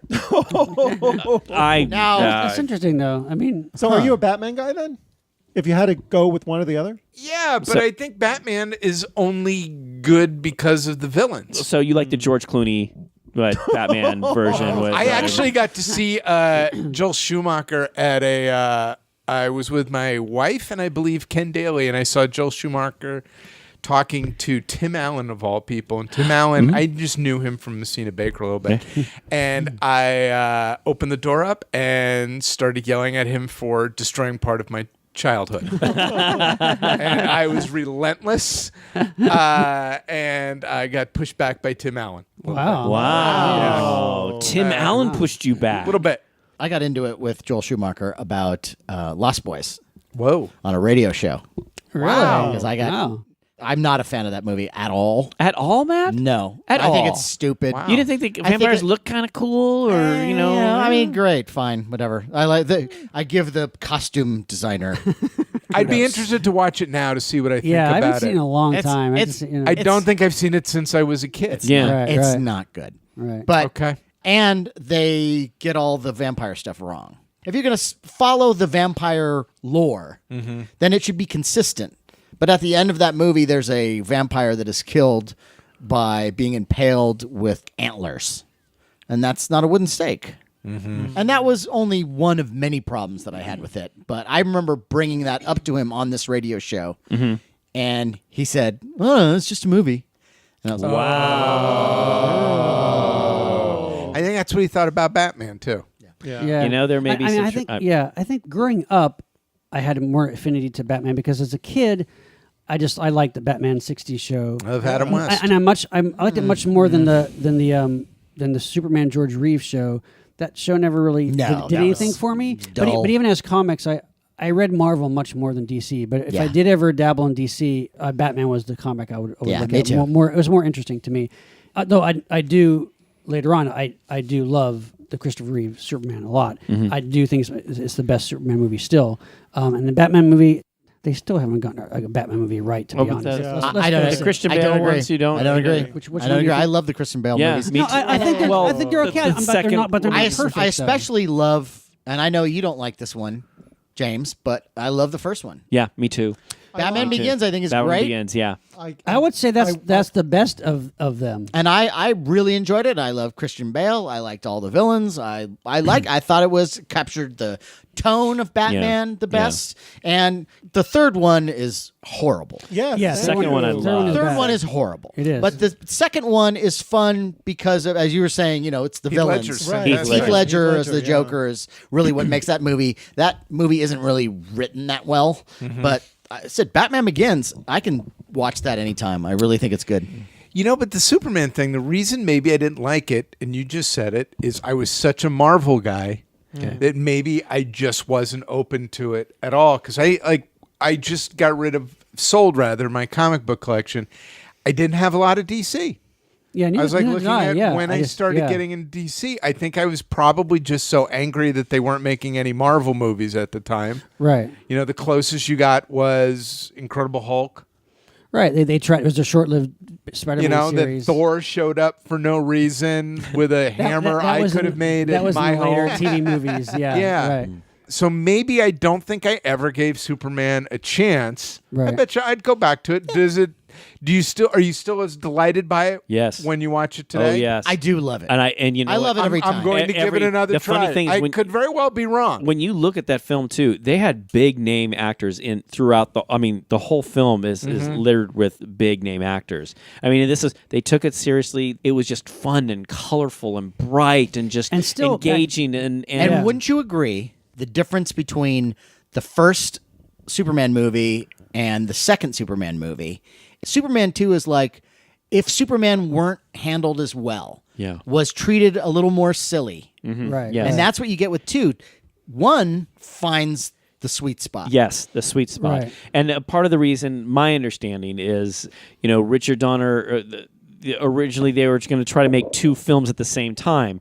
Donner had finished the first one. He was working on the second one, and they're saying, "Look, dude, we spent so much money. We need you to get into edit bay." And so they hired Richard Lester, who had worked for the producers before on the Four Musketeers, Four Yeah, Musketeers. not a And- good choice. And the thing that bugs me about it is Donner had done all this research and development as to what works, what doesn't work, and also I guess the effects of the time. I kind of look at the first one as a standalone film. It's just I agree. I love Yes, just yes. when it's on, John. When it's on, I mean I sit there and I watch it. But Larry, Wow. even for back then, it was still ambitious, and the effects nowadays are still they're limited effects, and some of the effects aren't great. Yeah. But you don't care because No, that's that's the thing. true, that's Whereas true. now you can make a Superman movie, and Yeah. it's going to be so picture perfect with every effect. It's going to Yeah, be like you sure. can do anything, but it doesn't matter if you don't have compelling. And the funny thing is there have been various Superman on television, and then you've had these other guys who have played Superman. They all kind of look like Superman, but it's like Christopher Reeve's performance. It's just something special. Maybe Yes. He brought heart. And He brought honestly, heart to it. John, maybe it also had to do with at that time in my life. It was just my mind was blown when I saw it, and I've talked about it on another show because my dad took me to see it. I had broken my kneecap at school, and I was feeling His kind of dad down. And broke then his kneecap. no, it was at school, and my dad took me to see it. How and I about was if I kinda- make this me kneecapping you? I make it better by taking it All to a right, movie. yeah, What do you want that's to say? All that's right, really okay. funny. Thank you for bringing my heartwarming story to your comedy. That's just great. But it really is a wonderful film. It spoke to me. It didn't speak to you, obviously. Well, I think You like you're should- saying, you should I watch it don't again. think I was probably open to it, but there are plenty of stuff that I can go back to now. I'm finding as I've gotten older I can go back to stuff that I didn't enjoy. Right. And wow, I was completely wrong about this. Yeah. okay. Well, Yeah, okay, okay. but Like even okay, like Starship Troopers I went back to and but for me, it's Superman. For you, it's Batman. I'm Batman. You're Batman, and you're I'm Batman. and James, you're a. I'm Superman, although I did also grow up in the Batman series, and I had much more of an affinity. I bought the Batman comics more. With Superman, I've grown more of an appreciation because of not only the Reeve movies, but the Richard Donner cut of the second one, which if you go back now and see the director's cut of the first and the Donner cut of the second back to back, it's a whole piece in and of itself. And I encourage anybody to do that. That's good, Jim. Okay. But more than anything else, Superman is a more difficult character because he's invincible. So there's all these true. like, oh, how the hell, where's the challenge? How are you going to find it stories? And it's in that challenge that I always like, I've become more interested in that character because it's like you can do different things. Alan Moore did a couple of great Superman stories, and they're some of the best comic stories I've ever read. Absolutely. Whatever happened to the Man of Tomorrow? Yeah, it's beautiful. Yeah. It's beautiful. And for that reason, now I've become more, as I grow older, I've become more of a Superman guy. All right. So there you go. Okay. That was a good. All one. righty. James, why don't you stick your hand in the skull, see what topic you pick out. Here we go. What am I? Suspense. All right, this is another one of mine. Coincidentally, How is this happening? We're not looking in there. Yeah, no, this really is by chance. I didn't rig the table or anything. before we had your favorite Sid Marty Krofft, this one is your favorite Jerry Anderson program. Oh, I think I know that one. That's a good one. Now, Jerry Anderson, we know and love, but not necessarily a topic that would fill a whole show. Yeah. Probably not. Well, maybe actually. Maybe. And if you're not familiar with who Jerry Anderson was, in England, they did a series of shows that were all, instead of human actors, they would have marionettes. Puppets. And they had puppets, once again, puppets. And what was unique about these shows is that it wasn't just a puppet show like Kukla, Fran, and Ollie. No. It was these puppets had spaceships and supercars and Miniature sets. explosions. Robots. I mean, we're talking lots of production value. Unbelievable. Amazing Yeah. detail. Amazing miniatures. I mean, like detail. really beautifully done. And little things that were great, like, so since it's a marionette, when you needed a close-up of a hand to turn a knob, what they would do is they would have a human hand. That's right. But the human hand, like, they had shaved the entire hand so it looks like a puppet hand. Just stuff like that. The little details that you go, oh, that's clever. And the most famous one is Thunderbirds. Thunderbirds, yeah, which was they did a series of ones before that. There was Fireball XL5, which was a science fiction space show, and then there was Supercar. Those were black and white. Black and white, and then like I think Was there like a red Stingray. star? Stingray was the first color one, Right, if I'm right. not Yeah, mistaken. Stingray. Stingray, stand by for action. Stand by for action. And it was about a submarine. Right. And I love that one. yeah, that's a great show. And then Thunderbirds was international rescue, and there was this family that had these series of ships, and they would, if there was any sort of problem happening in the world, they'd get called international rescue, and they would go with all their different ships. Thunderbird 1, Thunderbird 2. Thunderbird 2, and one was like a drill, one was a ship that had a smaller ship inside that would go underwater, and it was a lot of fun, especially if imagine like you playing with your Tonka toys as a kid, and now you've got as a backdrop for that the best set ever. Yeah. You can blow up stuff all the You can time. blow up stuff, and it's great. And that's an amazing show, and that ran for a while, I believe, Yeah, too. And there was it was an a hour, long- an hour, an hour an episode, an right? hour of- yeah. And sometimes it felt like It does. Stingray was a little more. It was a lot more snappy and yeah. But sometimes I think with Thunderbirds Thunderbirds, they really wanted to show off their expertise when it came to all these vehicles. And so you'd get to see, like, in real time, you'd say, there's the drill, drilling the hole. Yeah. Look at it drill. It drills and drills. Now, wasn't Captain Scarlet another one? Now, Yeah. It came Captain later. Scarlet is one of my favorites. See, that That's was the the one one that maybe I was aware of the other ones, but Captain Scarlet was the one that I saw. Bob Wilkins. Captain Cosmic. Captain Cosmic, they used to the play it Wonder on Woman there. 222. Yeah. Right. Now, Matt, correct me if I'm wrong here. I remember watching these. It seemed like, would Captain Scarlet like die in just about every other episode or something like that? After an incident on Mars involving these aliens, the Mysterons, he becomes indestructible. right. So yeah, he would die, but then he'd always come out of it. And that show was a lot more violent and bloody. Yeah, than in the fact, others. and that's one of the things I really loved That- about it yeah. because Yeah. the opening sequence, the title sequence of this. Now you're watching this show as a kid. Yeah. And so here comes Captain Scarlet. He's walking down the street. And all of a Marionettes, you know? Marionettes. He's got his cool space-looking outfit.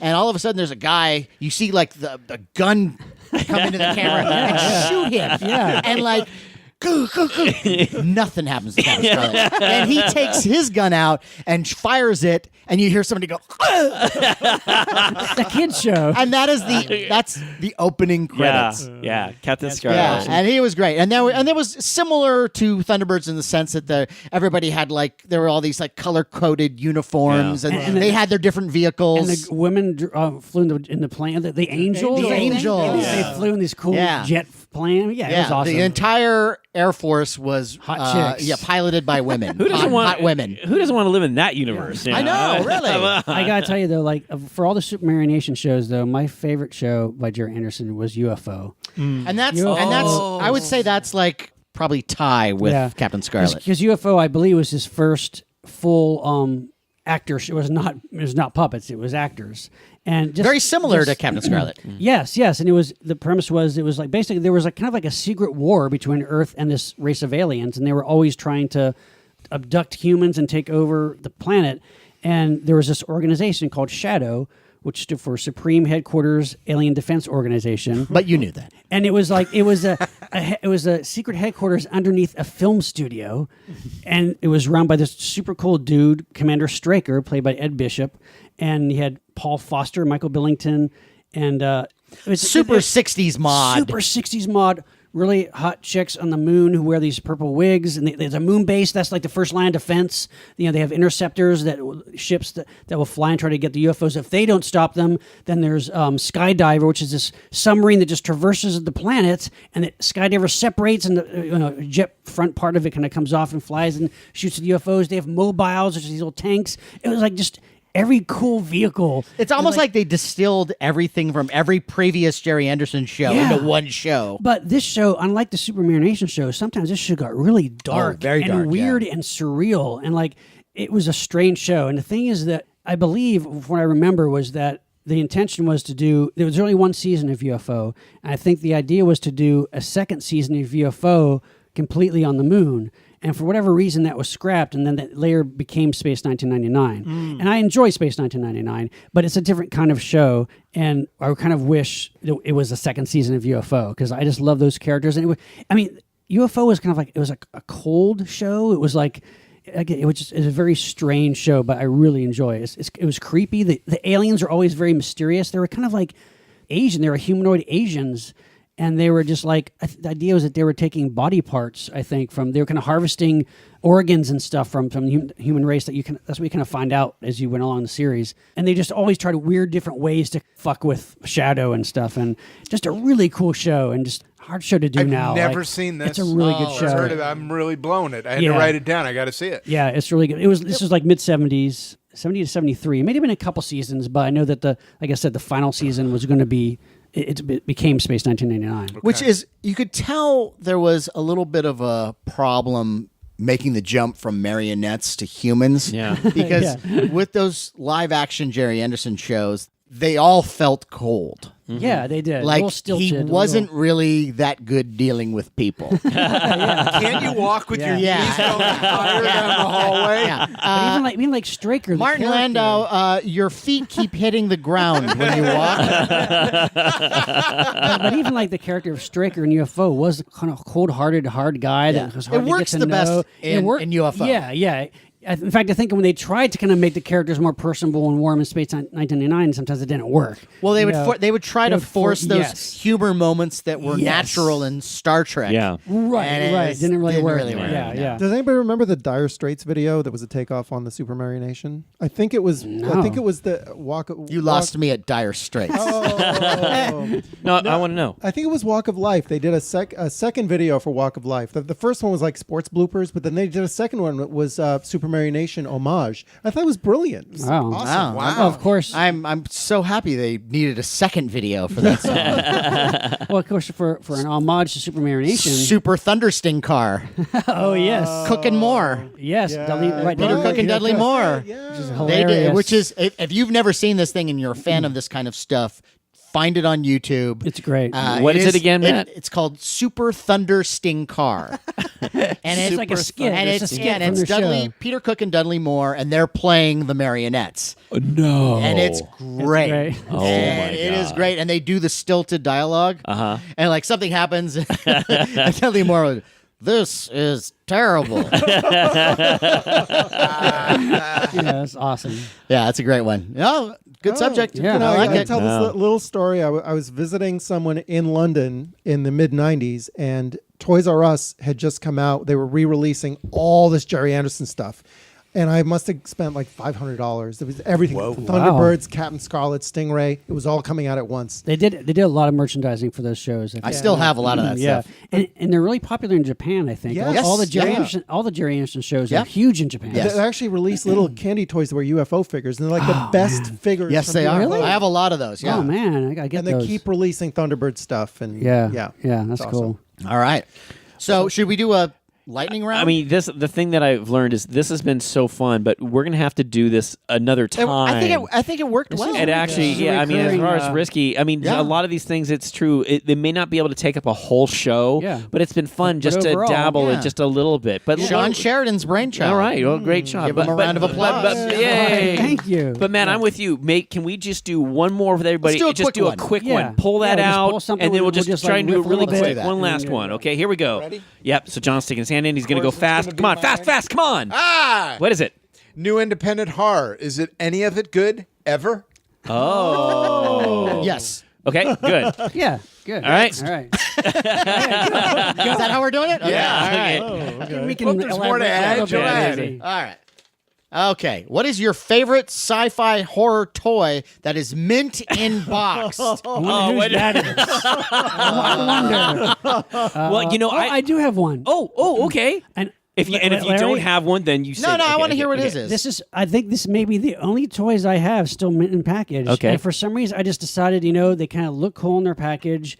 They're obscure. I think I know what this is. Not from a good TV show, but I have the original Martian Chronicles action figures. They were like Mego, but not Mego. I have all three of them mint in package. No. Displayed on my And shelf. do you remember, Larry? Do you remember when he got them at Comic-Con and that we talked him out of taking them out of the package? That's right. Oh, that's right. Matt. Yes. I remember Yes. that. This is So- years. so this is like 10 essentially, years that ago is or a something. tremendous I good am. friend. I am They- responsible. Well, You are. and I weighed and you in. were with I me. weighed in. You I were said, with "Look, me. there are certain toys you should take out. Yes. This is a time Because it's capsule." so rare. Come on, let's face it. The Martian Chronicles, which was this miniseries Yeah. in like 1980, maybe. Yeah, Or yeah. Not, Jerry McGavin is in not it. very Yeah. good. No. And if, I can't believe that there was even any merchandising for it. But the No. figures, I don't know the company, but it was very Mego-like. Yes. The packaging is just like a Mego figure. Yeah. They were the Martians with those cool like face kind of Yes, masks. really cool Really masks. cool figures, and they just kind of look nice in their packaging. I thought, okay, you know what? I'll leave them on And on like, the shelf. what are you gonna do? Take them out of the package and go, "Let's play Martian Martian Chronicles." Chronicles. Yeah. And So, yeah, yeah, so Who's gonna be Darren And McGavin? It's funny because those are rare. They're Yeah, not no, common. no, I know, you yeah. could find a Captain Kirk and a Mr. Spock from Sure. Right. 1975. Even back that's then when I got yeah. them, they were not cheap. Yeah, so I don't know exactly. No, I'm Yeah. sure they're Kudos worth a to lot. you, man. Yeah. Well, for me, it's from 1968. I actually have the Major Matt Mason Callisto figure, and he is still in the package, and So so now it's Callisto over what's the other alien? Scorpio. Do you have Scorpio? No, not 'Cause no. That's even rarer. Right? I have Scorpio out of the box. Yeah. Yeah, you have him complete. out of the but box. Callisto, Yeah, that's but Cal- Callisto's still packaged. Just Yeah, pretty- that's still pretty he's good. still sealed, and he will never be removed. But okay. And I would say that my general rule when it comes to things, because most of the stuff I take out, but Yeah. the stuff that I keep in is usually if the presentation is so good Yeah. that you'd be kind of Right. ruining it. Like if you have a figure that inside the box there's like almost like a diorama Yeah. of the Right. background. Yes. Or just like nice. Ooh, I just have to say one more because it's relevant. Good. And that is this is one that that Matt and Carrie gave to me for either Christmas or my birthday, and that is the miniature Herbert West figure. Yeah. And of course now it's signed by Jeffrey Yeah. Combs. Yeah, Wow. mine is signed Yeah. too. Yeah, So and that's- I that do one like I also that. have. Mine is signed. Oh, Yeah. look at us. How long did you keep him here signing stuff? You know what? You know what? He didn't want to leave. He to be You know what? honest. I made a joke. I said, "Could you please sign my refrigerator?"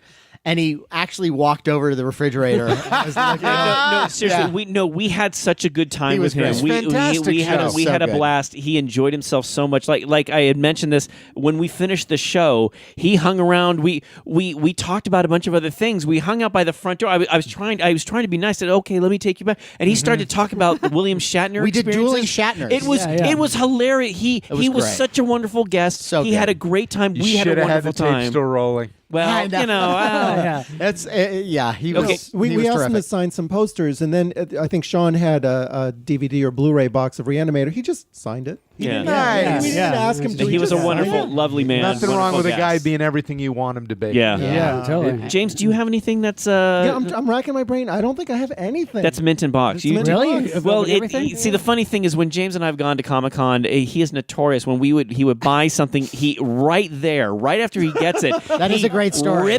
He rips it apart, and I remember you got I guess He's it was told Godzilla this story figure, before, but yes, it's great. And you started ripping this package right after you got it. I go, what are you doing? And this woman stops and just looks at him and like she's looking at him like you're an idiot. And a guy stopped him. They're both looking at you like, what is he doing? And he rips apart the package and he throws the packaging in the trash right from his. What was it was the almost figure? it was What was almost the like you were figure? looking at me. Go Godzilla here, Larry. Fuck you. Here, I'm gonna Well, stick this. that's take like this our to it. smooth young intern Kevin Smith when we went to Japan, and he bought all those Godzilla figures, and yeah, he left all the boxes. He did. He just couldn't wait to get into Yeah. it. Really? Yeah. Yeah, he did. Actually, my favorite story, which I never told before, was that, at Comic-Con I looked for bargains, and I found the Quentin Tarantino figure from Planet Terror, and I got it for like $5. Okay, it's $5. So I don't want to. The reason I open these things up is because they're too bulky. I don't want to. My backpack's not big enough. So I have this little razor blade, and I'm breaking out the Tarantino figure next to a garbage can, and a woman walks by and goes, "You couldn't wait, huh?" $5 Quentin Tarantino. Nice. John, do you have anything? I just was downstairs and I had an evil ash. Okay. No. Looked fantastic. I ended up selling it for $100 bucks. Wow. Okay, It's not bad. But it was the same kind of thing where it had the diorama in the back. Usually I Right, take right. everything out. Right. Sure. And just Yeah, me because too. I mean, I don't yeah. know why I've always taken everything out. Right. And this is one of the few times someone gave it to me and it just looked so cool the way it was. Yeah. Right. Yeah. That you just, let's keep it. Cool. And No. yeah. Well, It's this case by case. This is fun. Hey, Sean, go All ahead. right, all right. That was a good one. Rapid That was a fire, good one. here we Rapid go. fire. He's pulling out. Here it is. Ooh, what is your favorite haunted house movie? Ooh. That's a good one. That's a good one. Okay. we've- I got it. Okay. Okay. Go. Innocence. Oh my Hands God. down, Great. Innocence. You know what? That's. I would say the Haunting for me. The Haunting. Yeah. I mean, Innocence is a close second though. Yeah.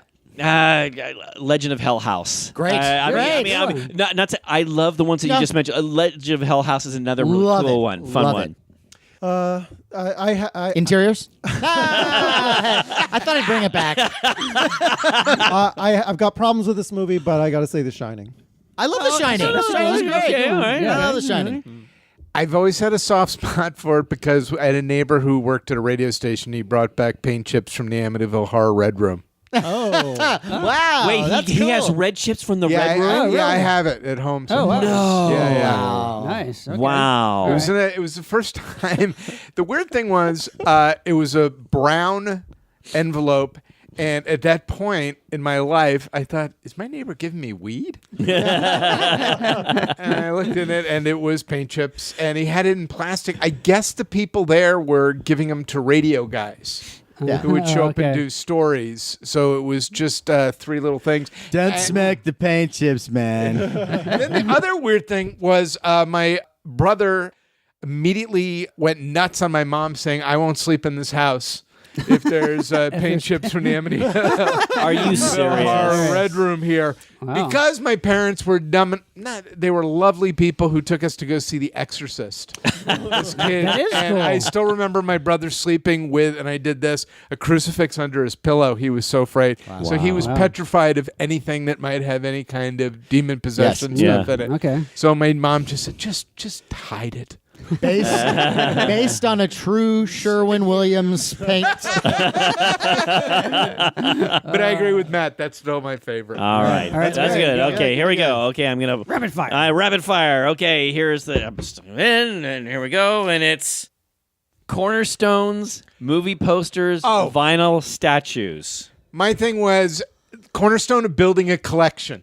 If you were to have like an okay. old-timey monster, let's say big monster, like I think you should own potentially if you can get the original King Kong print of one of those, the bigger ones, like what should be the cornerstone of your collection that you build upon? This is a first thing, or this is a best First thing. So if First you're- thing so- that you build it on, like getting an out, like guys would go start off with whatever, the Blues or the Beatles or something Right, like right. that. What is something that you need to have to build your collection around? It's Like something if that you're started. I mean, yeah. Is it something that we would need to have, or something that we got that started our collection? Because I know I that, know what like, that is yes, for me. yeah, yes. Yeah. okay, Like, well, you go. Definitely, the thing that really probably one of the first things I ever collected as a kid was the Aurora monster kits from the '60s, late '60s, early Good one. '70s. Good I mean, one. that was one of the first things I remember, like wanting to get all of them, putting on the shelf next to each other, Yeah. putting them together, collecting all the monsters. It was those Aurora plastic glue together model kits. Good one. Okay, I would say this, not necessarily a cornerstone. It's like a piece of advice. Okay, whatever it is that tickles your fancy.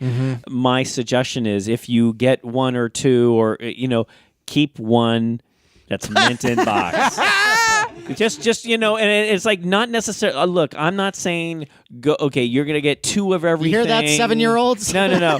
But get one or two of these items that you can just always keep in a box, because 20 years, 30 years down the road, it may not be worth that much money, but it'll be something very special. The Yeah. air in there will still be from. Well, what was the 19 thing for you that started everything? that made me get into keeping things mint in package? Or just No. collecting in general. Just collecting in general. What was the big cornerstone thing? The first thing that I registered as, ooh, this is really cool, I want to get this, it was actually from 1976, the Micronauts.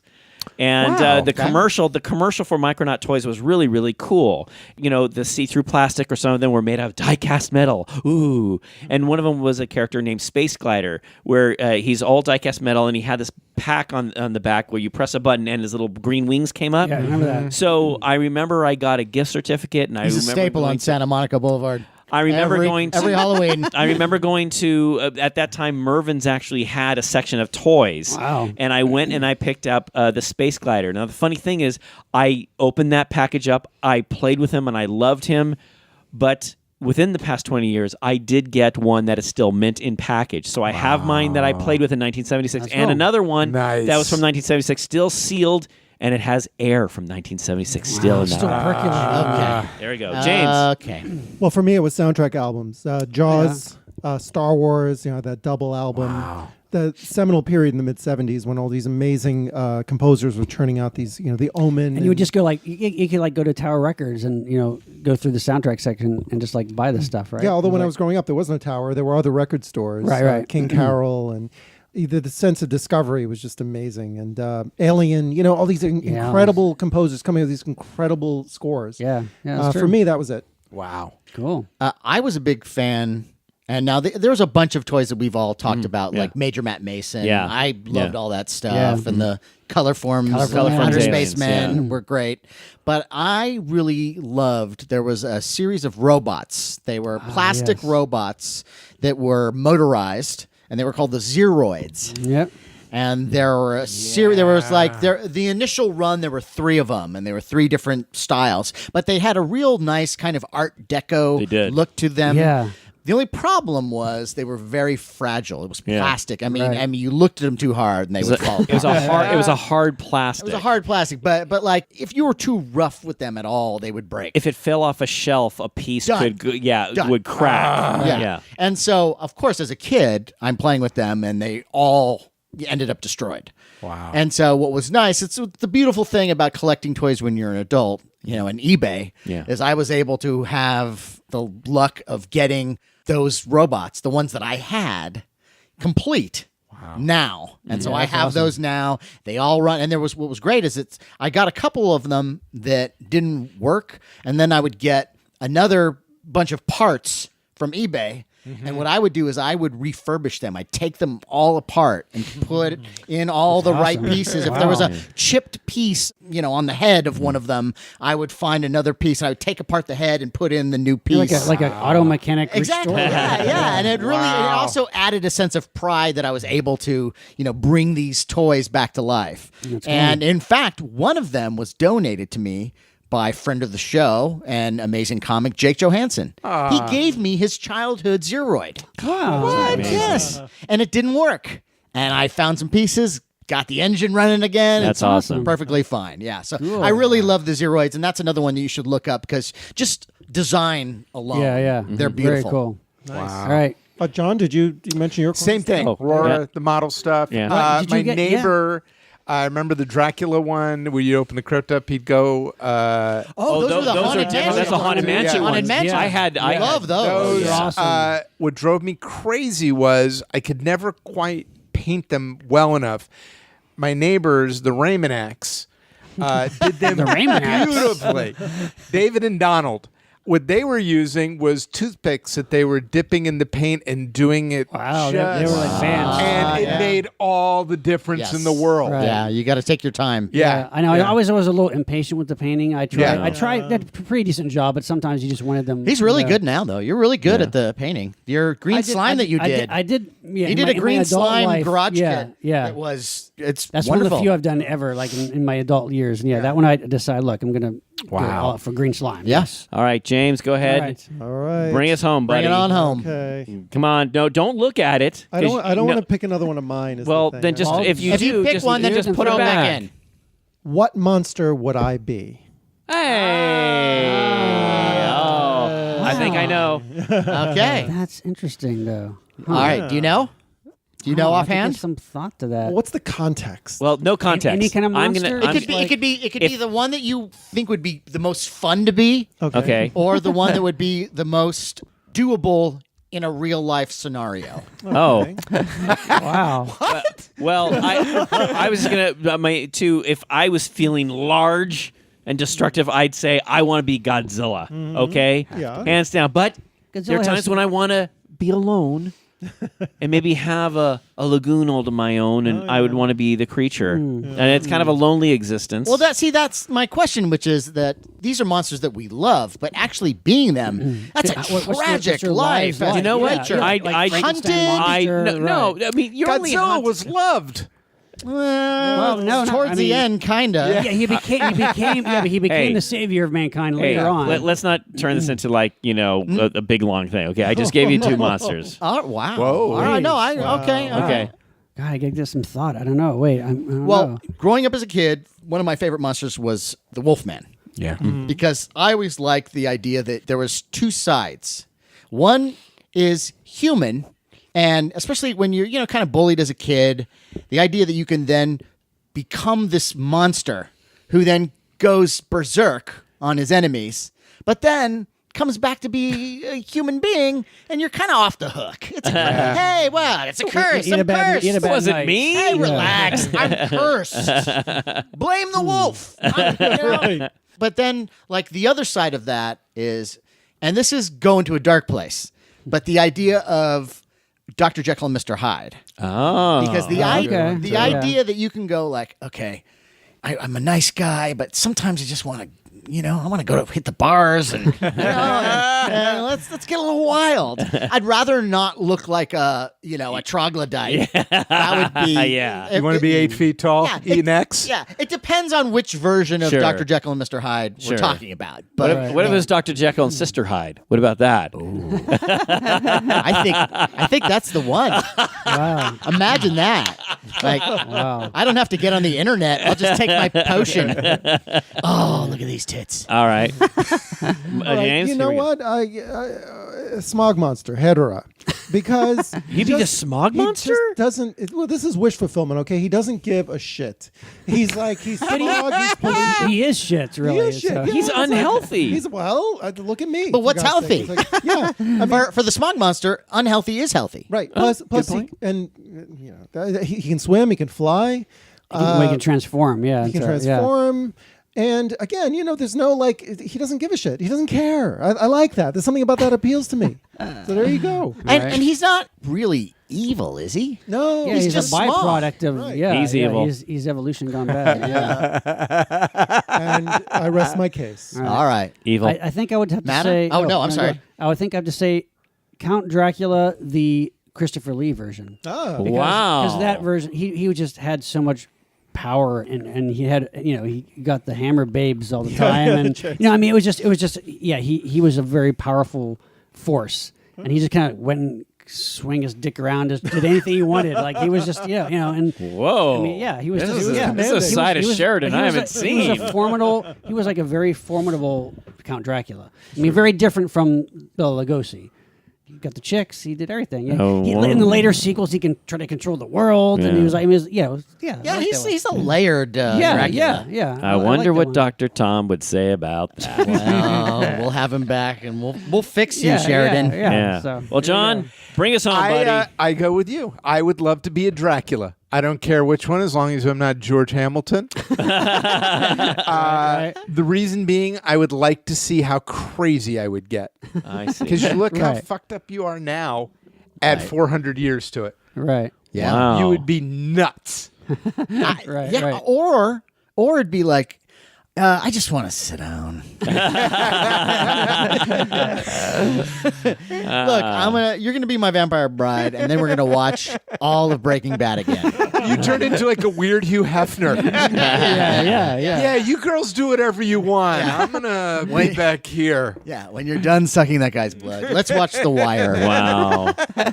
Well, this has been really great. This was great. This is Yeah. Sean. I That got to was agree. good. This was Good actually idea. a lot of fun. Love it. We Love can it, definitely love it. revisit this idea. Yes. For Definitely. Should all be a staple. For all the topics that are left in this skull, I think we should put them in a hermetically sealed Yeah, envelope yeah, and then that's a good revisit idea. this later. Absolutely. Yeah, Cool. it's a good idea to actually keep these. Yes. Yes. Yeah. Yeah. I love it.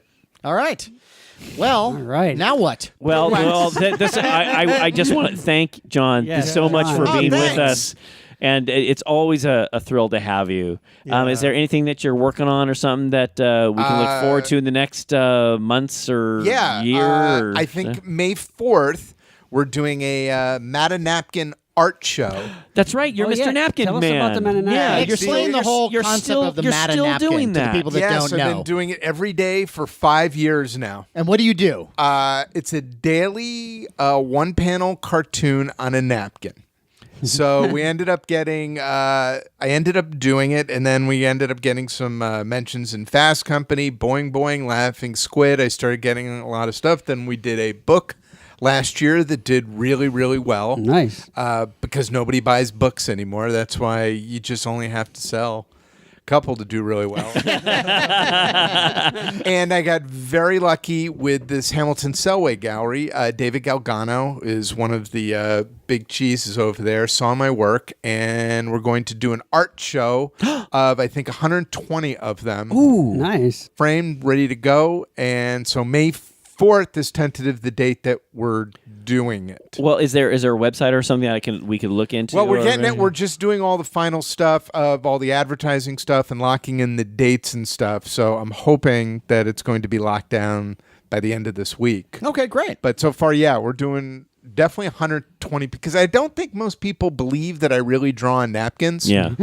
So I really do it. And they're always hilarious. yeah. I can't believe I'm still doing it. I haven't done a lot of things in my life for 5 years other than breathing. So, John, what's the napkin book again? It's MATTA Napkin. MATTA Napkin. Just go to mattanapkin.com. You'll see it's MATTA Napkin, a daily comic in a book.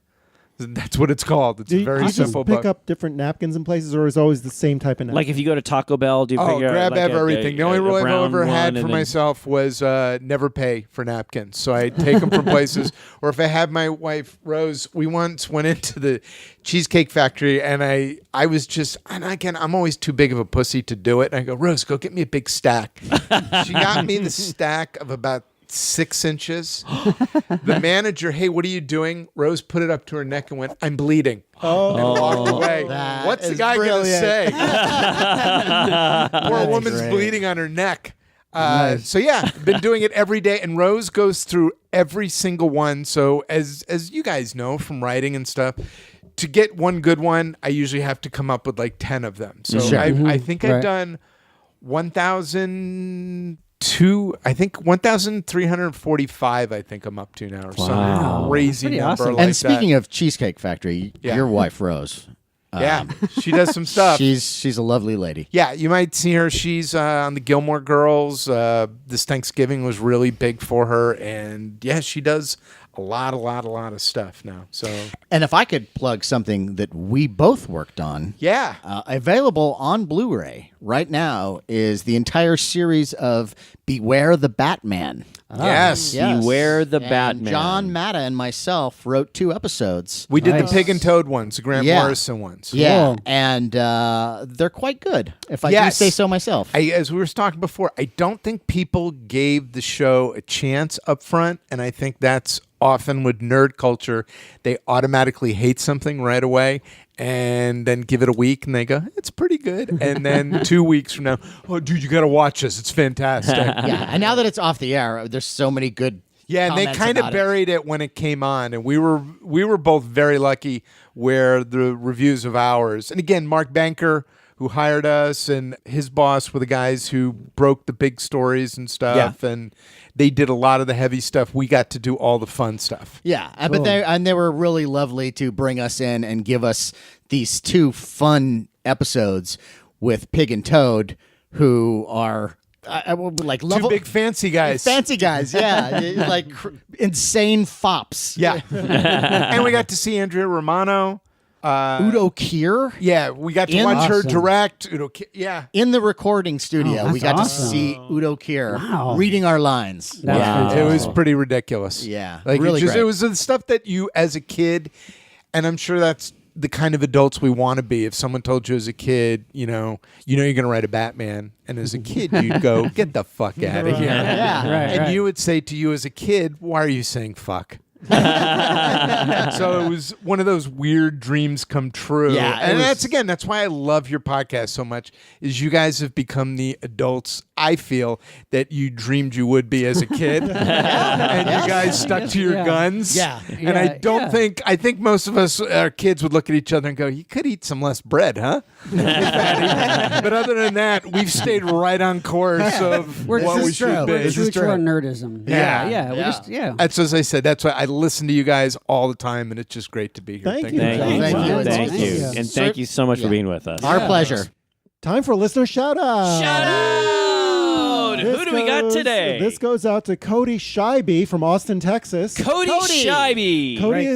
Cody is an artist and a damn good one, and he focuses on the type of monster characters we all know and love very well.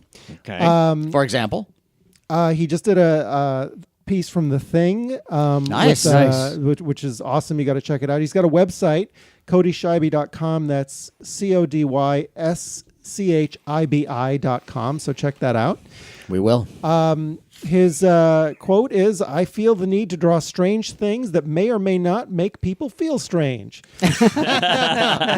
Man after our own hearts. That's right. Cody's been very supportive on social media. Cody, we appreciate Awesome. it. Thank you Yes. very Thank much. you, Cody. Let's also remind our listeners that you can find us on Facebook at Monster Party TV, also YouTube at Monster Party TV. And by the way, if you haven't checked out our YouTube channel, check it out because you're going to find some fun stuff on there. Yeah, we have snippets of some of our podcasts that you can actually see. You know, like we have, like I think William Lustig, Lisa Langlois. I mean, you can actually Denise Crosby. see sections of the podcast, but we filmed it with GoPros. There's also some great little shout outs from certain celebrities who've given us Must Party shout out, but also there's that great Japan video, Right. which I still just love. There's it's so great. much heart in it. Just it's a wonderful. It's only about an hour and 6 minutes. It's a great watch, and especially if you've never been to Japan, it gives you a good overview of some of the stuff that you can do if you go on a big nerd Yes.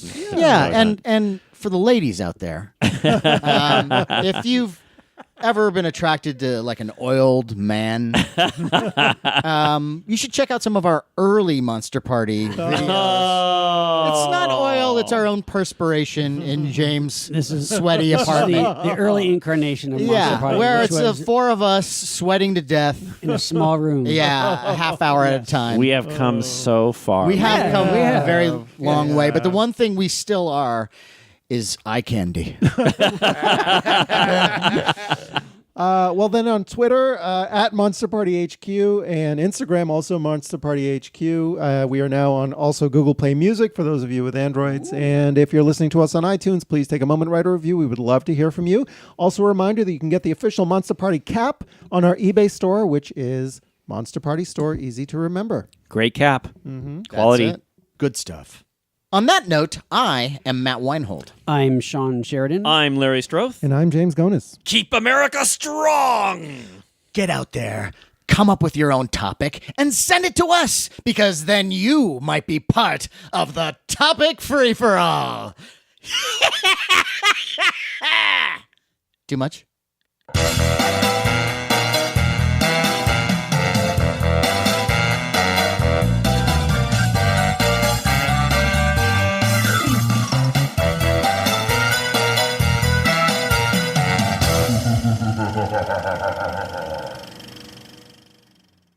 Oh, Yeah, it's not. I mean, overthink. You should really get through all these questions, even at the end. just trying Do to- 30-second Look, ones. make If sure it's it's your a- topic, you got to like try to sort of pitch it and defend it for a second before it gets shot down. Right, exactly. Yeah. So I what thought it I'm was- saying is it's this: like- when I say overthink, I'm saying Yeah. that don't Do it out loud. Overthink it out loud. Yeah, is that overthink it out loud actually is the correct answer, which is to make fun of it. There's no wrong topic or answer. so realize if that. there is I one in just there wanted that to have- says, what is the size Why of your are you underwear? not recording this? No, This no, is gold. I'm just saying. If it says what is your underwear size, you and go, okay. 1,000,000 to 1 odds that's in there. Okay. No, I did It- write that one. okay. I'm just saying for the record, I he did thinks not a lot write about that. your underwear. I like to go a little bigger than my pant size. I like to, yeah. How many did Duluth. you? How many did you write? Did you do write five or six, Five. or something like that. Yeah. So we all at least did They're all five. solid. These are all How do you solid. know? You I didn't- just know. You don't. You didn't know what? see- Because we're professionals. Because we know our shit, man. Yeah, like I say, it's fun. To me, it's like mystery science theater. You know, when you watch that show, Come on, Sean. Give us another reason why this won't work. The thing that you came up with. Yeah. How it's not going to work. Now, okay, look. I know this is kind of a crazy... We're gonna get into a lot of trouble with Listen, this one. This is a crazy... It's a crazy thing. You know what? We're taking risks. We're Yes. taking a risk. Are we? If it doesn't work... What happens? If it doesn't work... It doesn't work. Then we give it a shot. We'll get, give it a, we'll get an angry letter from Lipson, right? How dare you, sir? No, it's... no, Yeah. I do like. I like the idea that it's edgy. It's like what could happen? Edgy? Anything could happen. So far, I There's know so many questions in here. Yeah. You just cut them out if they don't work. it's well. All I can tell In you, there. We're not gonna. it's guaranteed to be edgy. Oh yeah. Is it? Look at us. We're drinking girl drinks and picking ideas out of a hat. It's not a hat. pinky It is We- not a hat. Okay, a what is plastic skull. That? Yes. Yeah, better. we're like a biker gang. We are. All right, you want to start this fucking thing? Yes. All right. Full speed. We are ahead. a little edgy tonight. That's good. It's gonna be a fight. This is good. This is yeah. Feisty. Test. All right. Test. Boost me up. Feisty. Oh, okay, yeah. All right. I have. I have. How do you like that? Can I get a little more volume on my headset? I think I need to go to podcast so I can just get a few more like pointers on Thank you. Podcast on like fest. Podcast. my P's or certain phrases I should not say on a regular basis. Or the Like no. Clown. That one's okay. Peter Potamus. Because that's what I'm afraid of is that you're gonna overthink you. No. And then like edit yourself. And no, Yeah, I want have fun. I want every no that you've got in you. The nose will be there, but I found that after listening to a bunch, I've been saying stuff like You're the worst thing you can do is be self-conscious while Yeah. you're doing this podcast. oh, you mean trying to improve myself? Is that that's being self-conscious? That's impossible. Yeah. Meaning you don't have those skills. There's no. It's never gonna get any better than this. oh that's I forgot. that's pathetic. I forgot to share with you that after the Joe DeRosa episode, one of our listeners, Walt Keegan, tweeted, "Joe really is like the fifth member, and Larry never changed." Yeah. And Larry, Because on that show, and then he called me a clown. on that show, you're already like, I don't know, you were questioning. Don't do it. When that show began, you started when that episode began. You were having this sort of. Have you Pretend it's can your I ask- show again. No. Can I ask you something? No. Have you been listening to our shows? I have, yes, Really? indeed, yes. Some of them. I listen to every show. Every James? show. Yes. You've never listened to any of them, have you? How do you work the thing? How do you work that thing? like, Pop. You're kidding. Is there like an app? Is that what it is? You're kidding. You're Mr. App. You got us through Japan. You know what? You're Mr. App. This is so pathetic that I want it to be true. I really do. I want you How to do be you like. make this go Right. sing-songy talk? What? What station is it? That's all I Haven't you? What station have is it? you? Nice. No, but you listen and you say to yourself. FM or AM? No, but you listen to it and you say to yourself, "Boy, I guess I should have got to my point quicker," or always. or maybe I should have said more. That's what you do. You say? I say, why do you keep doing that same thing that you do? You say it to yourself, Yeah. but you don't think about it. You just do it. I need to. But the rules I need to work on the that. rules have switched here because James, early on, you always said that you would kick yourself for not thinking of this, and you would worry about. We would have to give this pep talk to like, and now I've you're learned doing to the same stop thing. Yes, worrying. so don't do that. Just have fun. you This know is what? Monster Have Party. fun. I think we've all learned a little something. Well, this has been great. Yeah. This has been great. We could go on and and on. on and on. yes. Keep America strong. Stop saying that thing that you keep saying. All Save right. it for the show, boys. right. Save it for the show. okay. This is very funny. So why don't we do it then? Yes, Let's do this. yes, of thing. course. Okay, ready? Fine. Oh my God.